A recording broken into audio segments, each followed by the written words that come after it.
Bibigyan kita nga, 1,000 kung kakausapin mo ako sa wikang Hapon, pang-uyat ng milyonaryo.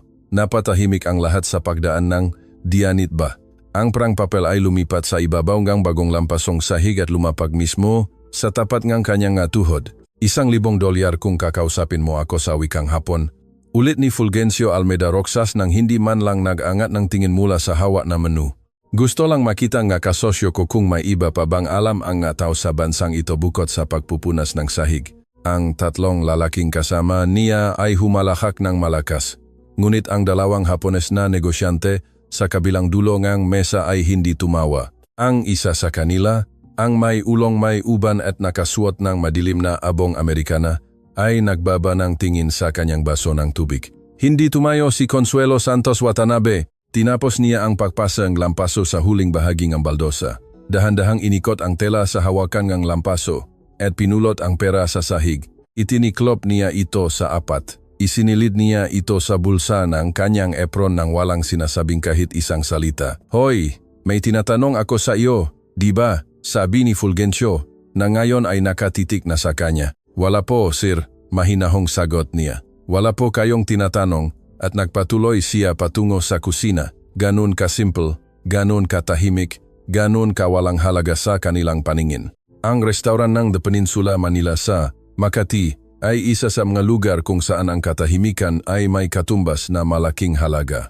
Mamasang may mamahaling talanglino, mabibigat na kubyertos, at mga bintanang nakaharap sa abalang lansangan na tila ba ang mundo sa labas ay isang dekorasyon lamang. Ang uri nga lugar kung saan ang maserbidor ay ngumingiti gamit ang tamang bahagi ng kanilang mukha at ang mga customer ay nausap sa mahinang boses hindi dahil may masasalan silang pinausapan kundi dahil natutunan nilang ang pagsasalita ng mahina ay isa ring paraan ng pagpapakita ng karangyaan at estado sa lipunan. Dumating doon si Fulgencio Almeida 2 o 3 beses sa isang buwan, palaging may kasamang mahahalagang tao, palaging dala ang hambog na gawin ng isang taong alam na ang mesa ay nakahanda na bago pa man niya ito hilingin. Nung Martes na iyon, mayroon siyang pulong na nagkakahalaga, ayon sa kanyang sariling salita, ng $380 million.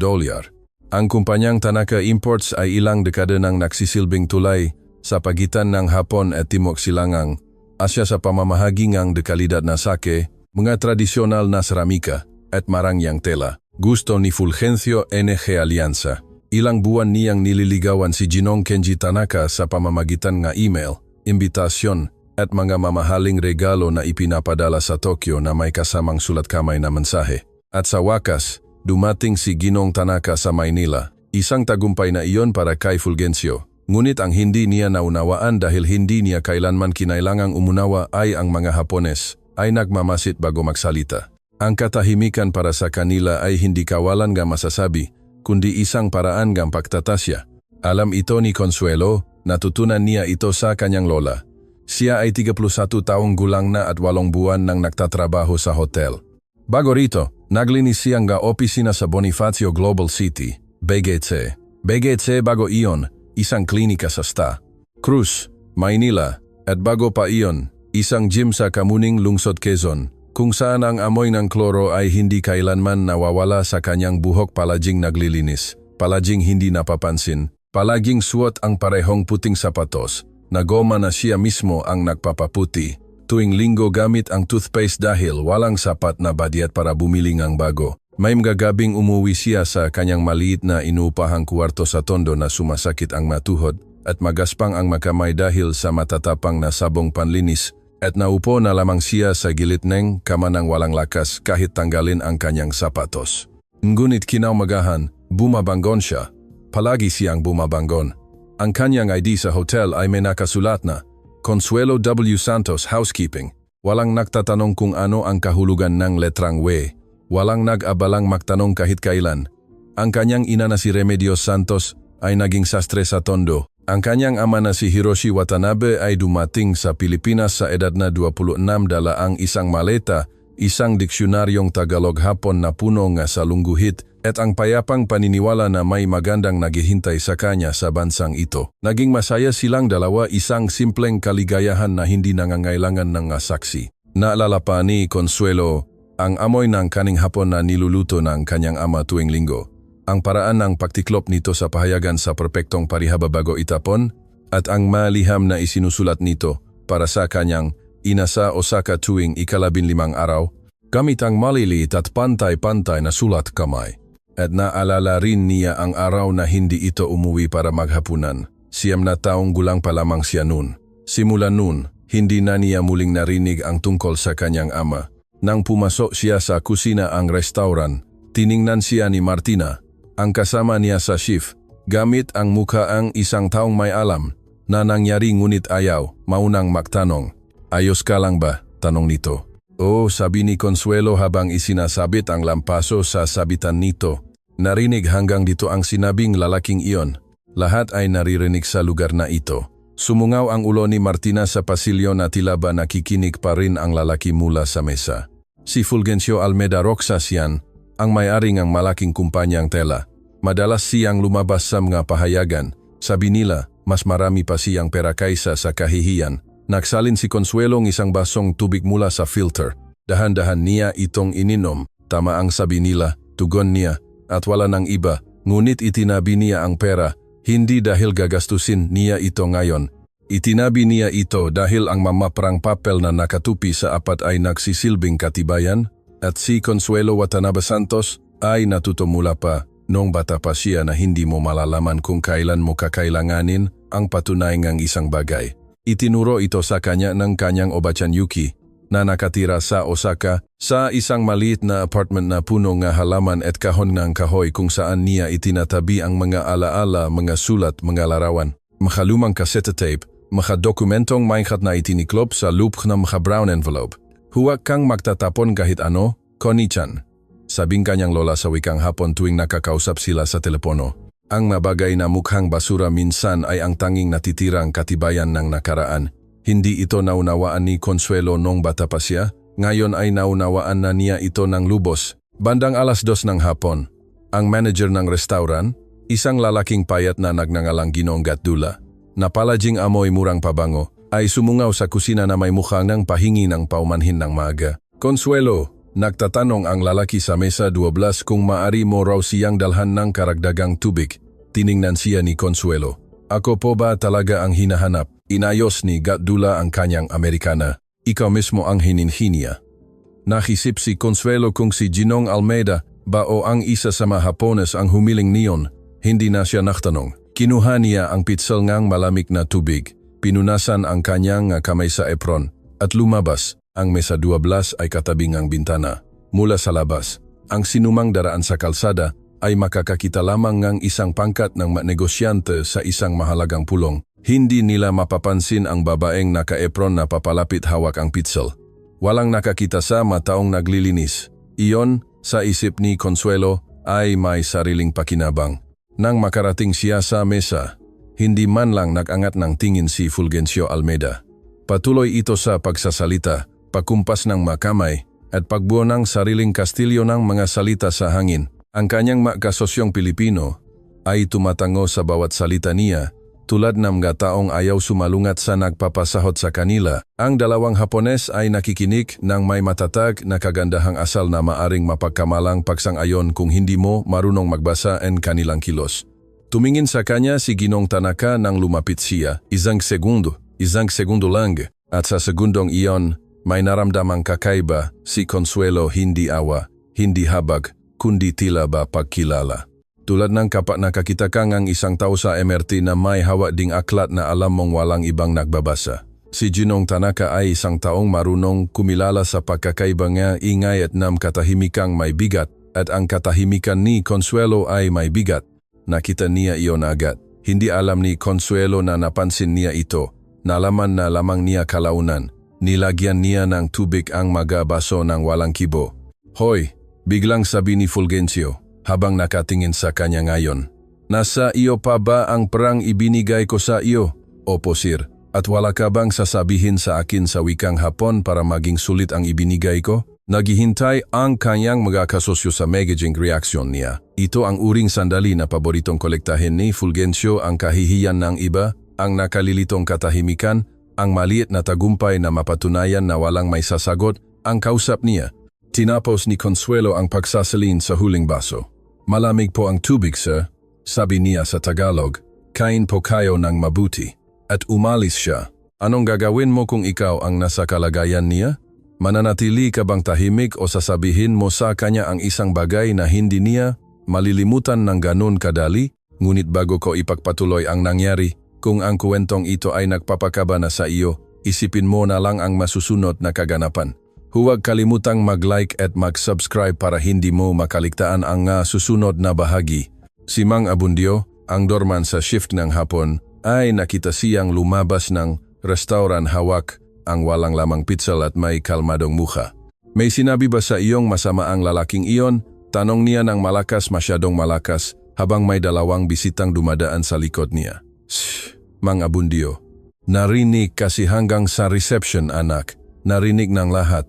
Sinasabi ko lang, ibinaba niya ng kaunti ang kanyang boses, sapat na para marinig pa rin ng malinaw, na ang taong iyon ay may mukha ngamga taong kalaunan ay nababalita sa masamang paraan. Halos mapangiti si Consuelo halos, dahil sa bulsa ngang kanyang apron ay may nakatuping $1,000 na papel, at sa isang bahagi ngang kanyang alaala na nakatago ng napakalalim na halos hindi na lumilikha nga ingay, naroon ang tinig ng kanyang ama na nagsasalita na wikang Hapon sa kusina tuwing Linggo ng umaga habang may amoy na ang kanin sa hangin at ang katiyakan na ang mundo ay may puwang para sa isang taong tulad niya. Isang tahimik na lalaki, may tipit na ngiti, na naniniwalang ang marangal na trabaho ay may sariling dignidad, na naniniwalang ang magagandang bagay ay dumarating ng dahan-dahan, ngunit tiyak na dumarating. Naniwala rito si Hiroshi Watanabe hanggang sa araw na nawala siya. Hindi pa rin alam ni Consuelo kung tama ba ang kanyang ama o hindi. Hindi pa niya alam ang halaga ng alaalang iyon, ngunit malalaman din niya ito sa lalong madaling panahon. Ang silid-bihisan ng matauhan ay nasa silong, katabing silid ng mamakina. Amoy sabong panlaba at init na baon ang paligid.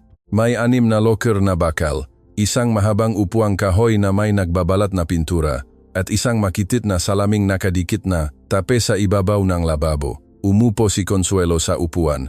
Hindi siya umiyak, hindi siya ang uri ng taong umiyak sa trabaho.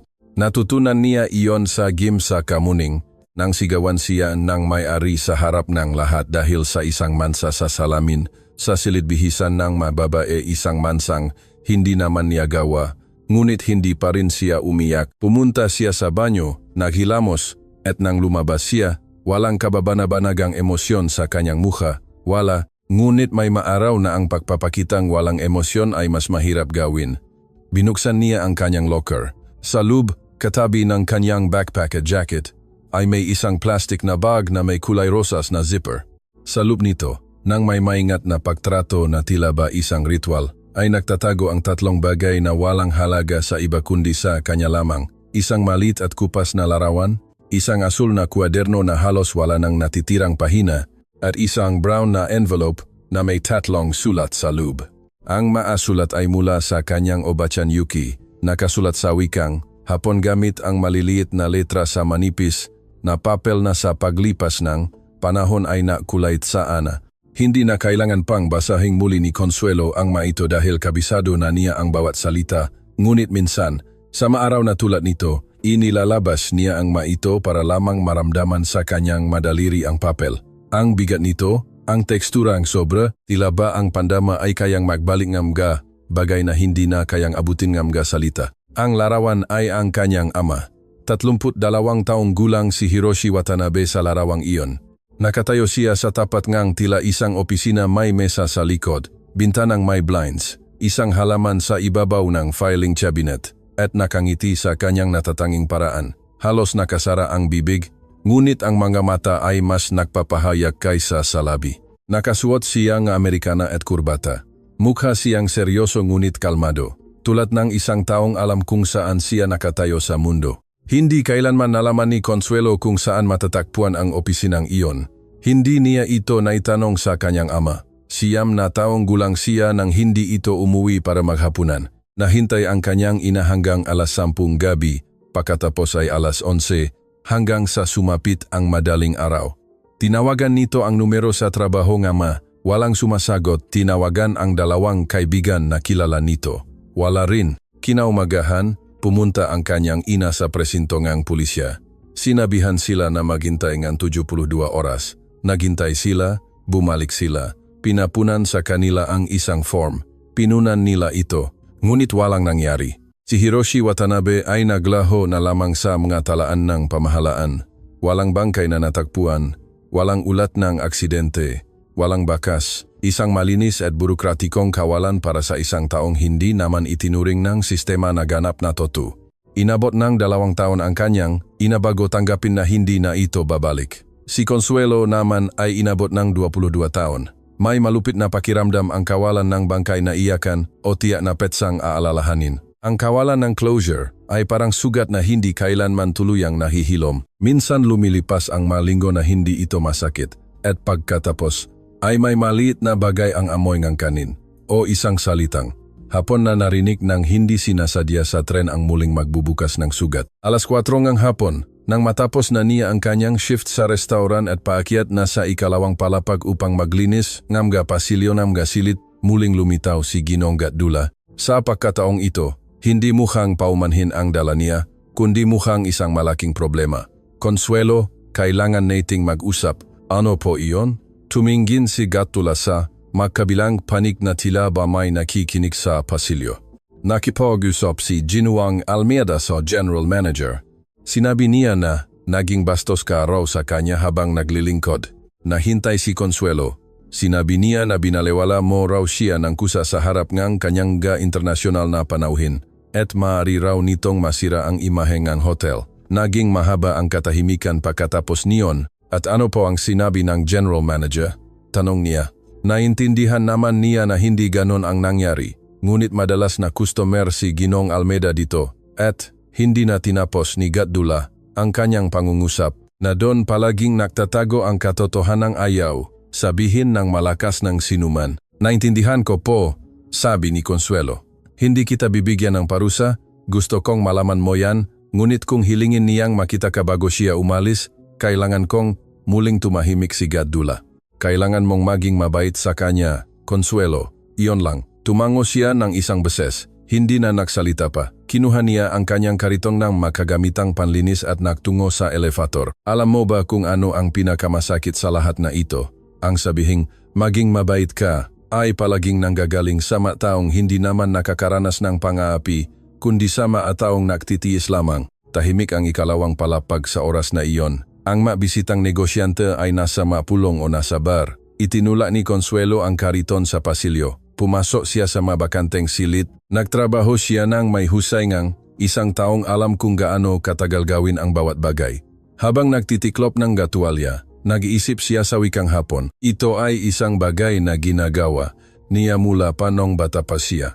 Nang hindi na mamalayan kapag gusto niyang mag-isip ng malalim at maayos. Tinuruan siya ng kanyang ama na magsalita bago pa man niya malaman na kakaiba pala iyon. Para sa kanya, isa lamang itong wika kung saan siya umiiral. Marahil ang wika kung saan mas nararamdaman niya ang kanyang sarili. Sa Tagalog, mabilis siyang mag-isip, may pagmamadali, dala ang ritmo ngang trapiko, mautang at dobleng trabaho. Sa wikang Hapon, nag-isip siya sa ibang paraan may mas malawak na espasyo sa pagitan ng mga kaisipan, may higit na pagalang sa katahimikan pagkatapos ng bawat pangungusap. Patuloy siyang tinuturuan ng kanyang Obachan Yuki sa pamamagitan ng telepono at sulat dahil sa pagpupumilit ng isang 80 taong gulang na babae na ayaw hayaang mawala sa kanyang apo ang tanging ugnayan ng kanilang pamilyang pinahiwalay ng karagatan. Nagsasalita si Consuelo en wikang Hapon na may puntong gosaka. Nakababasa siya NG Kanji. Nakatapos siya nga 3 taon sa kursong Business Administration sa Universidad ng Pilipinas bago maubos ang pera at kinailangan niyang huminto para magtrabaho ng full-time. Walang nakakaalam nito sa hotel. Hindi dahil itinago niya ito ng kusa, kundi dahil walang nagtatanong. At sa paglipas ng panahon, nawalan na siya ng pakialam kung magtanong man sila o hindi. 6:30 gabi, habang naglilinis sa silid Ikuzonyede, nakarinig siya na magatinig sa pasilyo. Nakilala niya ang isa. Si Fulgencio Almeida ay nakikipag-usap sa isang tao sa mahinang boses, ngunit walang tunay na pag-iingat na marinig ng iba. Ang tono ng isang lalaking sanay na ang kanyang pribadong usapan ay walang nakakarinig dahil ang saksi para sa kanya ay walang halaga. Wala akong pakialam sa sasabihin nila, Bravo. Gusto kong mawala ang mga dokumentong iyon bago mag-Huwebes. Naintindihan mo ba ako? Walang dapat maiwang kahit anong talaan kahit isa. Ang isa pang boses ay mas mahina. At paano kung magtanong sila? Walang magtatanong? Para saan pat nagbabayad tayo ng mga abogado? Mahakbang, lumayo ang usapan. Nagpatuloy si Consuelo sa paglilinis ng salamin sa banyo. Paikot na galaw mula sa lupalabas. Hindi niya itinuring na mahalaga ang narinig niya sa sandaling iyon. Ang mamayayamang lalaki ay palaging may pinapawi o pinapawalan na bagay. Bahagi na ito ng buhay, tulad ng trapiko o polusyon. Ngunit itinabi pa rin niya ito sa kanyang isipan. 7:00 gabi, habang isinusuot niya ang kanyang jacket para umuwi, nag-vibrate ang kanyang cellphone. Isang hindi kilalang numero ang tumatawag. Isang numero mula sa hapon. Dahan-dahan niyang sinagot, "Moshi Moshi." At sa kabilang linya, gamit ang boses na may bigat ng 80 taon ng buhay, narinig ang boses ng kanyang lola. "Connie-chan, napanaginipan ko ang papa mo." Naupo si Consuelo sa upuan sa silid bihisan. Ang ingayng silid ng mga makina, ang amoyng sabong panlaba, ang locker na bakal lahat ay tila naglaho. "Ano pong napanaginipan ninyo, Oba-chan?" "Napanaginipan kong may nagahanap sa kanya." Isang mahabang katahimikan. "At hindi ako iyon." Hindi sumagot agad si Consuelo. Inilapit niya ng husto ang telepono sa kanyang tainga. "Ano pong ibig ninyong sabihin?" "Ibig kong sabihin," sabing lola nang may pagtitiyagang isang taong naghintay ng matagal upang sabihin ang isang bagay na may mga bagay akong itinabi para sa tamang panahon. At sa tingin ko papalapit na ang panahong iyon, Connie-chan. Hindi ko alam kung bakit ko nararamdaman ito ngayon, ngunit nararamdaman ko talaga. Sumungaw si Mang Abundio sa pinto ngang silid bihisan nang hindi kumatok. "Consuelo, ang lalaking naka-Amerikana ay naghahanap sa iyo sa reception." Anunsyo niya gamit ang kanyang natural na boses na tila megafong hindi kailanman nakaranas magbuhat ng mabigat. Nagtaas ng daliri si Consuelo upang hilingin ang kanyang katahimikan. "Oba-chan," sabi niya sa wikang Hapon, "ano po ang itinabi ninyo?" Isa pang mas mahabang katahimikan. "Isang cassette tape. Connie-chan, ipinadala sa akin ng papa mo ang isang tape bago siya nawala. Gusto ko sanang sabay nating pakinggan ito." Ang silid ng makina ay patuloy sa pag-ugong. Si Mang Abundio ay nanatiling nakatayo sa pinto. Hindi alam kung alis o mananatili. At si Consuelo Santos Watanabe ay nakaramdam ngang isang bagay na hindi niya akalaing mararamdaman pa niya, muli ang matalim at malamig na pakiramdam na ang isang bagay na matagal nang natutulog ay gising na isang cassette tape. Ang kanyang ama ay nagpadala ng tape sa kanyang ina sa Osaka bago ito nawala. Ibig sabihin nito, alam ngang kanyang ama na may mangyayari, na may oras siyang maghanda, magiwan ng bakas, at magtiwalang may mag-ingat nito. Hindi ito ang wakas ng isang kwento. Ito ang simula ng isang kwentong hindi kailanman naikwento ng buo sa kanya. Hawak niya ang telepono gamit ang dalawang kamay. "Oba-chan," sabi niya sa wikang Hapon, nang napakabagal, "kailan ninyo po ito maring ipadala sa akin?" Ang tining ng lola ay mahina ngunit matatag. "Hindi ko ito ipapadala sa iyo, Connie-chan. Hihintayin kita rito. Pumunta ka rito kapag kaya mo na, ngunit huwag kang magtatagal. 80 taong gulang na ako at ang bagay-bagay na itinabi ay kailangang ibigay ng personal." Nasa pinto pa rin si Mang Abundio. Sa pagkakataong ito, halatang narinig niya ang lahat ngunit nagpasya siyang huwag na lang magtanong. "Ayos lang ba?" bulong niya. Nasa kanyang gawi ay nangangahulugang pagsasalita sa parehong lakas ngunit may kasamang kilos ng bumubulong. Dahan-dahang ibinaba ni Consuelo ang telepono. Nanatili siyang nakatayo na hawak ang telepono. Walang tinitignan. "Ayos lang po, Mang Abundio. Sigurado ka ba? Dahil ang mukha mo ay parang mukhang isang taong may naalalang napakahalagang bagay." Tiningnan siya ni Consuelo. Nakibit balikat ang matanda.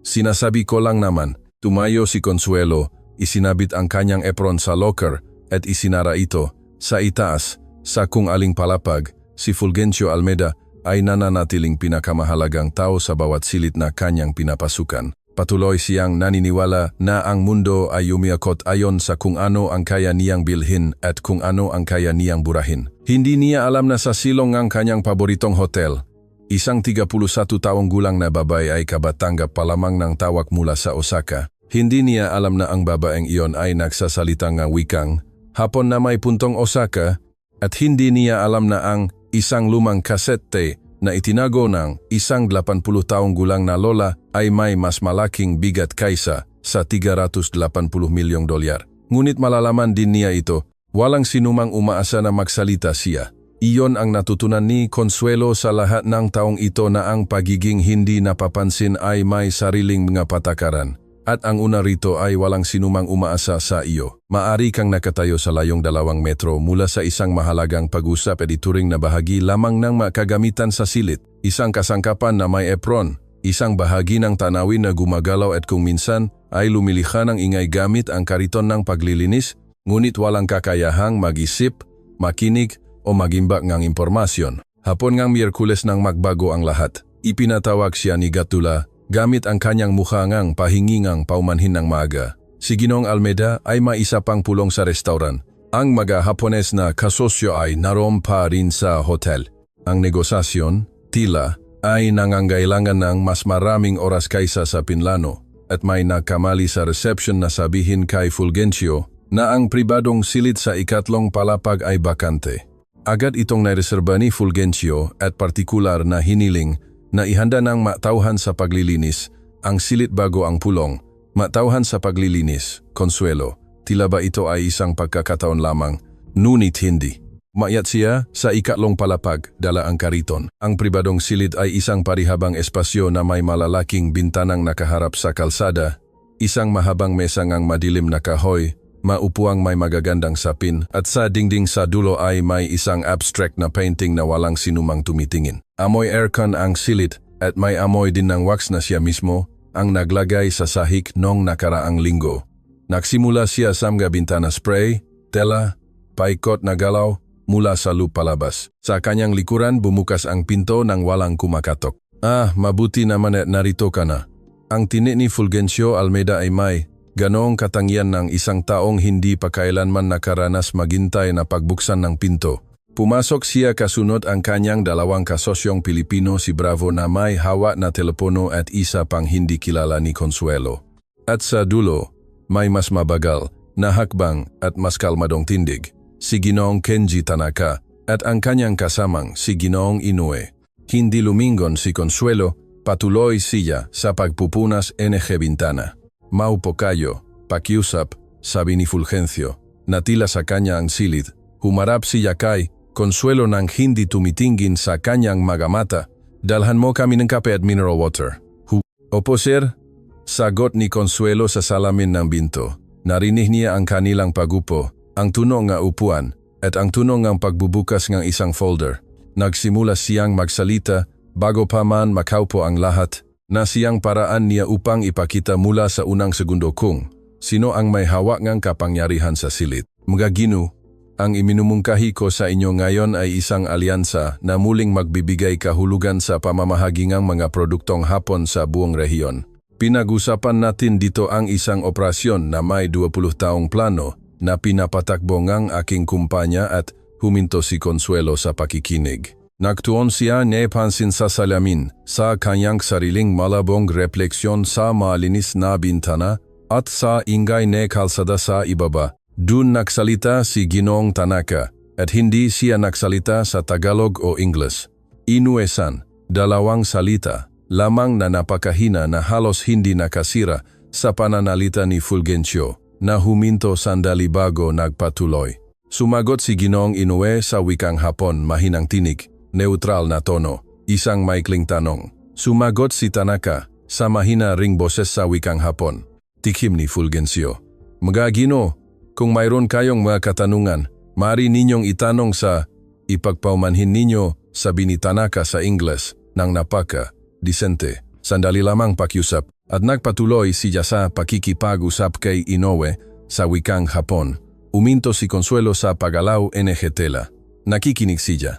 Sabi ni Tanaka, hindi tumutugma ang mga numero sa ipinadala nila sa atin noong nakaraang linggo. Ang porsyentong iminumungkahi niya ay iba sa nasa dokumento. At sumagot si Inoue, napansin ko rin iyon. Paano natin ito haharapin? Tanaka, nang may pag-iingat, ang lalaking ito ay hindi tumatanggap ng pagtutuwid sa harap ng madla. Isang katahimikan. Pagkatapos ay si Inoue, sa napakahinang tinig, tila sa sarili lamang. Sana ay mayroong nakakaunawa sa atin dito. Pinigani Consuelo ang tela sa kanyang kamay, nagbilang hanggang 3 at lumingon. Ipagpaumanhin ninyo ang aking panghihimasok, sabi niya sa wikang Hapon. Natigilan ang buong silid. Hindi ito isang unti-unting katahimikan, kundi biglaan, tulad ng kapag pinatay ang musika sa gitna ng isang pagtitipon at mararamdaman ng lahat ang bigat ng silid. Nabuka ang bibig ni Fulgencio Almeda at muling gisinara. Nabitawan ni Bravo ang kanyang panulat. Ang isa pang kasosyo ay huminto sa pagpindot sa kanyang telepono. Tiningnan siya ni Ginoong Tanaka. Walang gulat sa kanyang mata. May iba pang bagay doon ang pagpapatunay sa isang bagay na kanina pa niya pinaghihinalaan. Nagpatuloy si Consuelo sa wikang Hapon gamit ang puntong Osaka na pinatibay ang kanyang lola sa loob ng maraming dekada na mga sa telepono at mga liham na puno ng pagtutuwid. Kung pahihintulutan ninyo po, Ginoong Tanaka, sa tingin ko ang dokumentong natanggap ninyo noong nakaraang linggo at ang hawak ninyo ngayon ay dalawang makaibang bersyon. Ang porsyento ng distribusyon ay nabawasan ng 3 puntos. Hindi ko alam kung iyon ay pagkakamali o sinadyang desisyon, ngunit naisip kong dapat ninyong malaman bago kayo magpatuloy. Katahimikan. Napapikit ng isang beses si Tanaka, pagkatapos ay nagtanong sa wikang Hapon. Paano mo nalaman ang bagay na iyon? Naririnig ko po, simpleng sagot ni Consuelo, at natatandaan ko ang aking mga naririnig. Tumayo si Fulgencio Almeda, hindi biglaan, kundi dahan-dahan, sa paraan ng isang taong nakakalkula kung gaano kalaking galit ang maaari niyang ipakita sa harap ng mga internasyonal na saksi. Anong sinabi mo? Tanong niya sa Tagalog, habang nakatitig sa kanya sa unang pagkakataon mula nang pumasok siya sa silid. Wala pong kinalaman sa inyo, sir. Sagot niya sa Tagalog gamit ang parehong boses, nang hindi itinatas ang tinig at hindi iniwas ang tingin. Nandito ka para maglinis, diba? Opo, sir, at tapos na po ako. Kinuha niya ang tela, itiniklop ito sa ibabaw ng kariton, at nagtungo sa pinto sa normal na hakbang hindi mabilis, hindi mabagal, ang hakbang ng isang taong alam kung saan siya patutungo. Sa may pinto, huminto siya. Ginoong Tanaka, sabi niya sa wikang Hapon nang hindi lumingon. May isang kasabihan na palaging binabanggit ang aking lola. Ishinoue ni Mosanen, 3 taon sa ibabaw ng bato, at maging ang bato ay uinit din. Magkaroon po kayong kaunting pagtitiyaga sa bansang ito. May mabagay din dito na may tunay na halaga. At lumabas siya, walang tao sa pasilyo. Itinula ni Consuelo ang kariton hanggang sa silid ng imbakan. Pumasok siya. Isinara niya ang pinto at nanatiling nakatayo sa dilim sa loob ng 10 segundo. Nanginginig ng kaunti ang kanyang mga kamay hindi dahil sa takot, kundi dahil sa kakaibang, lakas ng isang taong kakatalon lang mula sa matas na lugar at hindi pa alam kung paano lumapag, ngunit nararamdaman niyang maayos ang kanyang pagbagsak. Nagawa niya ito. Nagsalita siya sa wikang Hapon sa harap ni Fulgencio Almeda, sa harap ng kanyang kasosyo at sa harap ni Ginoong Tanaka, na tumingin sa kanya na tila ngayon lang siya nakita ng buo. Kahit na nakita na niya ito ng 2 beses bago iyon, hindi niya ito pinagplanuhan. O marahil ay sa isang bahagi ng kanyang kalooban kung saan ang madesisyon ay nabubuo, bago pa man ito mapansin ngang isip, sabi ni Ginoong Inoue. Sana ay mayroong nakakaunawa sa atin dito. At may isang bagay sa loob niya na hindi kayang manahimik. Hindi dahil gusto niyang magpasikat, kundi dahil may kawalan ng katarungan sa silid na iyon. At ang partikular na kawalan ng katarungan na ang 2 marangal na lalaki ay linlangin gamit ang binagong manumero habang naglilinis, siya ngang bintana ay isang bagay na hindi niya kayang palampasin. Gagawin din ng kanyang ama ang ganun. Sigurado siya rito. Binuhay niya ang ilaw, inayos ang tela sa sabitan, inilagay ang spray sa estante, lahat sa tamang lugar. Huminga siya ng malalim. Nang bumaba siya sa lobby makalipas ang 20 minuto, naroon si Mang Abundio sa kanyang pwesto, sa tabi ng pangunahing pinto. Taglay ang tindig ng isang taong nakakita ng napakaraming bagay sa hotel na ito para magulat pa sa anuman. Nakita niya itong dumarating at tiningnan siya gamit ang mga matang mas nakabuka kaysa sa normal. Oye, sabi niya sa kanyang karaniwang lakas ng boses, anong nangyari sa ikatlong palapag? Dahil ang lalaking naka-Amerikana ay lumabas 10 minuto na ang nakalilipas na may mukhang parang naduraan ang kape niya at ang kanyang makasosyo rin. At ang mga Hapones naman ay nanatili sa itaas at humingingang tubig at biskwit na siyang pangkalahatang hudyat na ang pulong ay magtatagal pa. Inayos ni Consuelo ang strap ng kanyang backpack. Wala po, mga bundyo. Ginawa ko lang po ang trabaho ko. Tiningnan pa siya nito ng sandali. Anak, sabi niya sa wakas gamit ang isang boses na sa unang pagkakataon ay naging mas mahina kaysa sa nararapat. Hindi ko alam kung anong ginawa mo, ngunit ang mukha ng mahapones na iyon nang bumaba, sila sandali gamit ang elevator ay mukha ng mataong nakatagpo ng isang bagay na hindi nila inaasahang makikita. Nagpatuloy si Consuelo patungo sa labasan. Minsan nangyayari po talaga iyon, sabi niya. Minsan nakakatagpo tayo, mga bagay sa mga lugar kung saan hindi natin ito hinahanap. Binuksan niya ang pintong salamin at lumabas sa kalsada. Amoy usok at amoy ng mga puno nga tsabayero ang hangin ng Makati na namumulaklak ngayong buwan ng Abril nang may kakaibang ganda na tila ba walang lungsod sa paligid. Naglakat si Consuelong 3 kanto bago inilabas ang kanyang telepono. Tinawagan niya ang Osaka.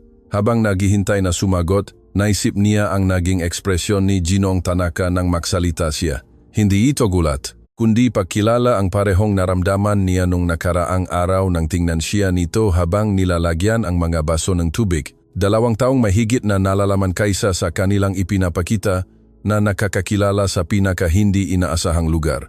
May kakaibang kapanatagan sa bagay na iyon, tulad ng pagtuklas na hindi ka nag-isa sa pagdadala ng isang hindi nakikitang bigat. Ishi no ue ni mo sannen. Sumagot ang kanyang lola sa ikatlong ring, at bago pa man makapagsalita si Consuelo, sinabing kanyang Obachan Yuki, gamit ang boses, na tila nakmumula sa kaibuturan ng kanyang pagkatao. Alam kong tatawag ka ngayon, halos mapanjiti si Consuelo. Halos, paano ninyo po nalaman? Dahil iba ang amoy ng hangin ngayon. Isang katahimikan. May nangyari ba? Tiningnan ni Consuelo ang daan, ang sasakyan, ang maapuno Abril na namumulalak taon-taon ng may tahimik na pagbupumilit na mayroon ang bagay na hindi nangangailangan ng palakpak ng sinuman upang magpatuloy sa pag-iral.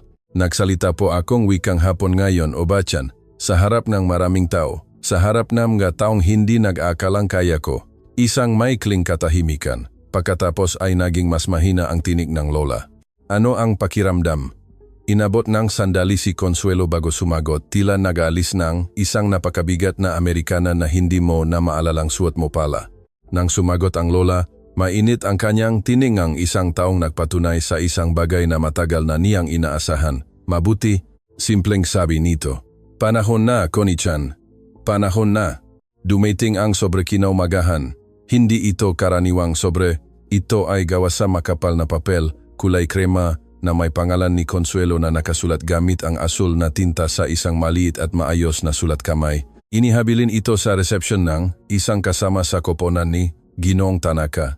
Ayon sa sinabi ni Gadula, na may mukha ng hindi nakakaalam kung ano ang kanyang ibinibigay ngunit nararamdaman niyang ito ay mahalaga. Iniwan ito para sa iyo ngayong umaga, sabi niya. Ibinibigay ko lang sa iyo. Binuksan ito ni Consuelo sa silid bihisan. Nakaupo sa upuan habang naririnig ang ingay ng makina sa background. Sa loob ay may isang card sa wikang Hapon na may salin sa Tagalog sa likod na tila banais ng naksulat na masigurong maunawaan ito ni Consuelo sa 2 wika. Ang ginawa mo kahapon ay nangangailangan ng isang bagay na hindi kayang bilhin ng pera. Nagpapasalamat ako sa iyong katapatan. Kung nais mo mang makipag-usap, narito ang aking ugnayan, Tanaka, isang numerong telepono, at sa ibaba ay may nakasulat sa wikang Hapon lamang. May punto kang Osaka. Nakatutuwa. Binasa ni Consuelo ang card ng 2 beses.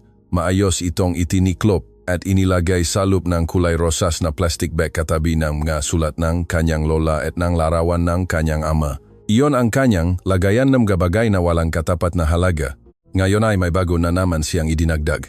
Hindi siya tumawag sa araw na iyon o sa sumunod na araw, hindi dahil ayaw niya, kundi dahil si Consuelo Watanabe Santos ay natuto mula pa sa pagkabata na ang mga magagandang bagay na dumarating ng biglaan ay madalas na may nakatagong kapalit. Ang mabait na lalaki na nagbibigay sa iyong trabaho ay maring may hilingin pala na hindi mo inaasahan. At ang pagkakataong lumilitaw ng hindi mo hinahanap ay minsan ay isang bitag lamang na may magandang anyo. Kaya naghintay siya, nagmasid siya.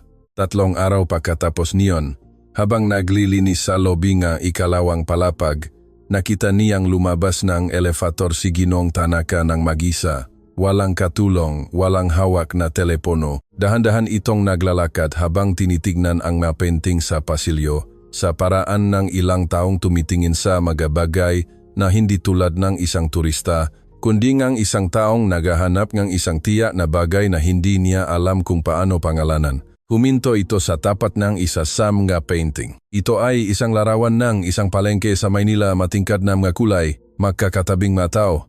Ang maayos na gulo ng isang palengke na nakuha sa isang saglit bago gumalaw ang lahat. Tiningnan niya ito ng matagal. Nagpatuloy si Consuelo sa paglalampaso. Alam mo ba kung anong palengke iyan? Tanong ni Tanaka sa Tagalog nang hindi lumilingon. Divisoria, sagot niya, ang pinakamatanda at pinakamalaking palengke sa lungsod. Katahimikan. Lumaki ako malapit doon, dagdag ni Consuelo. Tumango ng bahagya si Tanaka, patuloy sa pagtingin sa larawan. Sa Osaka, mayroon ding palengke na ganyan, ang Kuromon Ichiba. Dinadala ako ng aking ina dun tuwing Sabado nung bata pa ako. Amoy ganyan din siguro iyon. Isang katahimikan. Ang gulo na sa katunayan ay may sariling kaayusan. Huminto si Consuelo sa paglalampaso. Iyan din po ang sinabi sa aking ama tungkol sa Divisoria. Sinabi niya na ang gulo doon ay hindi tunay na gulo, na sa katunayan ay may sariling pwesto ang bawat bagay at kailangan mo lang malaman kung paano ito hahanapin. Humarap sa kanya si Tanaka upang tumingin. Sa unang pagkataon mula nang makakilala sila, naging buo ang kanilang pagtitinginan, walang formalidad ng pulong sa negosyo, walang harang ng pribadong silid o mga pekeng dokumento. Dalawang tao, lamang sa isang pasilyo na hotel sa tapat nga, larawan ng isang palengke na walang sinuman sa kanila ang madalas puntahan ngayon. Nagsasalitang wikang Hapon ang iyong ama, sabi ni Tanaka, hindi ito isang tanong. Opo, anong ginawa niya rito sa Pilipinas? Sandaling tumahimik si Consuelo. Nanirahan po siya rito, nagkaroon ng pamilya, isa pang katahimikan. Nawala po siya nung 9 na taong gulang ako. Hindi nagsabi si Ginong Tanaka na, ipagpaumanhin mo, ang mga Hapones sa kanyang henerasyon ay hindi nagsasalita ng ganon kadiretso. Sa halip, ibinaba niya ang kanyang ulo ng ilang sentimetro nang may natatanging bigat na nanganghulugang. Naintindihan kong may mabigat na pasanin doon na hindi ko pakikialaman ng walang pahintulot. Maaari ko bang malaman ang iyong buong apelyido? Tanong niya. Watanabe Santos. May dumaan sa mukha ni Ginong Tanaka na napakabilis na halos hindi napansin ni Consuelo, parang isang anino na dumaan sa ibabaw ng tubig at naglaho bago ka pa makasigurong nakita mo nga ito. Watanabe, ulit niya ng napakabagal. Opo, Hiroshi po ang pangalan ng aking ama. Muling tumingin si Ginong Tanaka sa larawan ng palengke at si Consuelo na natutong magbasang katahimikan mula pa nung bata dahil itinuro sa kanyang lola na sa wikang Hapon ang katahimikan ay nagsasalita, ay nakaramdam na ang katahimikang iyon ay hindi walang laman. Ito ay punong isang bagay na hindi pa niya ipinapasya kung sasabihin o hindi. Binibining Watanabe, sabi niya sa wakas, may oras ka ba ngayong hapon para makape? Tumingin sa kanya si Consuelo. Nagtratrabaho po ako hanggang alas 7. Alas 7:30 kung gayon. May isang coffee shop sa ground floor na mukhang tahimik. Hindi ito isang pakiusap, hindi rin naman isang utos. Ito ay isang bagay sa pagitan ng dalawa na sa wikang Hapon ay may sariling tono ngunit sa Tagalog ay mahirap isalin. Ang alok ng isang taong sanay na sinasagot ng ngunit sa pagkakataong ito ay tapat na hindi alam kung ano ang isasagot ng kabilang tao. Naisip ni Consuelo ang card sa loop ng kanyang kulay rosas na plastic bag. May punto ka ang Osaka, nakatutuwa. Alas 7:30 po, sabi niya. Dumating si Fulgencio Almeida sa hotel noong alas 6. Walang nag-imbita sa kanya. O marailayo, ang kanyang mga kasosyong, si Bravo at ang Gisa pa ay may nakareserba, pang silid hanggang Biyernes. Ngunit si Fulgencio mismo na nakasuot ng madilim na Amerikana at may matigas na panga na karaniwan sa kanya kapag may bagay na hindi natutupad ayon sa kanyang kalkulasyon, ay dinalas ang pag-ayat sa ikatlong palapag nang hindi dumadaan sa reception. Nakita siya ni Mang Abundio na pumasok at lumabas ito ngang counter ng 2 hakbang na siyang paraan niya upang maging handa na magbigay ngang komento ng hindi napapasama sa gulo. Hindi kakain ang lalaking iyon, sabi niya sa walang sinumang partikular sa sapat na lakas upang marinig ng malinaw ng 3 bisitang tumatawid sa lobby. May ayusin ang lalaking iyon. Tiningnan siya ng isang bisita. Tiningnan din siya ni Mang Abundio. Sinasabi ko lang naman, hindi nalaman ni Consuelo na dumating si Fulgencio hanggang sa harangin siya ni Gatdula sa pasilyo ng ikalawang palapa noong alas 6:30. Nagtatanong tungkol sa iyo si Ginoong Almeida. Huminto siya. Tungkol sa akin po talaga. Tungkol sa Dianit ba na nagsasalita ng wikang Hapon? Iyon ang eksaktong salita niya. At ano pong sinabi ninyo? Inayos ni Gatdula ang kanyang Amerikana. Ito ang kanyang kilos kapag nasa pagitan siya na kung ano ang gusto niyang gawin at kung ano ang makabubuti sa kanya. Sinabi ko na hindi ko alam kung sino ang tinutukoy niya, sabi niya sa wakas. At kung mayroon siyang reklamo tungkol sa matauhan, maaari niya itong isulat sa reception. Tiningnan siya ni Consuelo. Salamat po, Ginoong Gatdula. Gumawa ito ngang walang halagang kilos na tila ba ayaw nitong bigyan ng pansin ang ginawa. Ginawa ko lang ang trabaho ko, sabi niya, at pagkatapos ay mas mahina na siya ring ginawa mo noong nakaraang araw at hindi ko iyon kalilimutan. Nagpatuloy ito sa paglalakad ng hindi naghihintay ng sagot. Alas 7:30, pumasok si Consuelo sa coffee shop sa ground floor na nakasuot ng kanyang karaniwang damit maong, abong sweater at puting sapatos na goma. Nakaupo na si Ginong Tanaka sa mesa sa sulok na may 2 baso ang tiesa, tapat niya at isang nakasarang folder na hindi niya binuksan sa buong usapan. Salamat sa pagdating, sabi niya sa wikang Hapon. Salamat po sa pag-imbita, sagot niya sa wikang Hapon din at naupo siya. May sandaling ang katahimikan na walang sinuman sa kanila ang nagabalangpunan agad. Ito ay isa ring gawingang mahapones. Pagkatapos ay sinabi ni Tanaka, Hiroshi Watanabe, alam mo ba kung ano ang eksaktong trabaho ng iyong ama noong naninirahan pa siya rito sa Pilipinas? Hawak ni Consuelo ang baso gamit ang 2 kamay. May kinalaman po sa importasyon. Hindi ko po alam ng eksakto. Bata pa po ako nun. Tumango si Tanaka. Alam mo ba kung mayroon siyang makasosyong Pilipino? Hindi ko po alam. Isang katahimikan. Bakit ninyo po itinatanong? Tanong ni Consuelo. Tiningnan ni Ginoong Tanaka ang kanyang baso ng sandali. Nang iangat niya ang kanyang tingin, may ekspresyon ito ngang isang taong malapit nang magbukas ng pinto at hindi pa alam kung ano ang naghihintay sa kabilang panik. Dahil, sabi niya ng may pag-iingat, ang pangalang Watanabe ay pamilyar sa akin sa isang kontekstong hindi ko inaasahang matatagpuan dito at bago ko sabihin sa iyo ang anuman, kailangan ko munang tiyakin ang ilang bagay, isang katahimikan. Magtitiwala ka ba sa akin ng ilang araw? Tinitigan siya ni Consuelo ng matagal. Naisip niya ang kanyang lola at ang cassette tape. Naisip niya ang nakatuping pera. Naisip niya ang kanyang ama na nakangiti sa larawan. Nakatayo sa tapat ngang isang opisinang hindi niya kailanman nalaman kung nasaan. 31 taon na po akong naghihintay, sabi niya.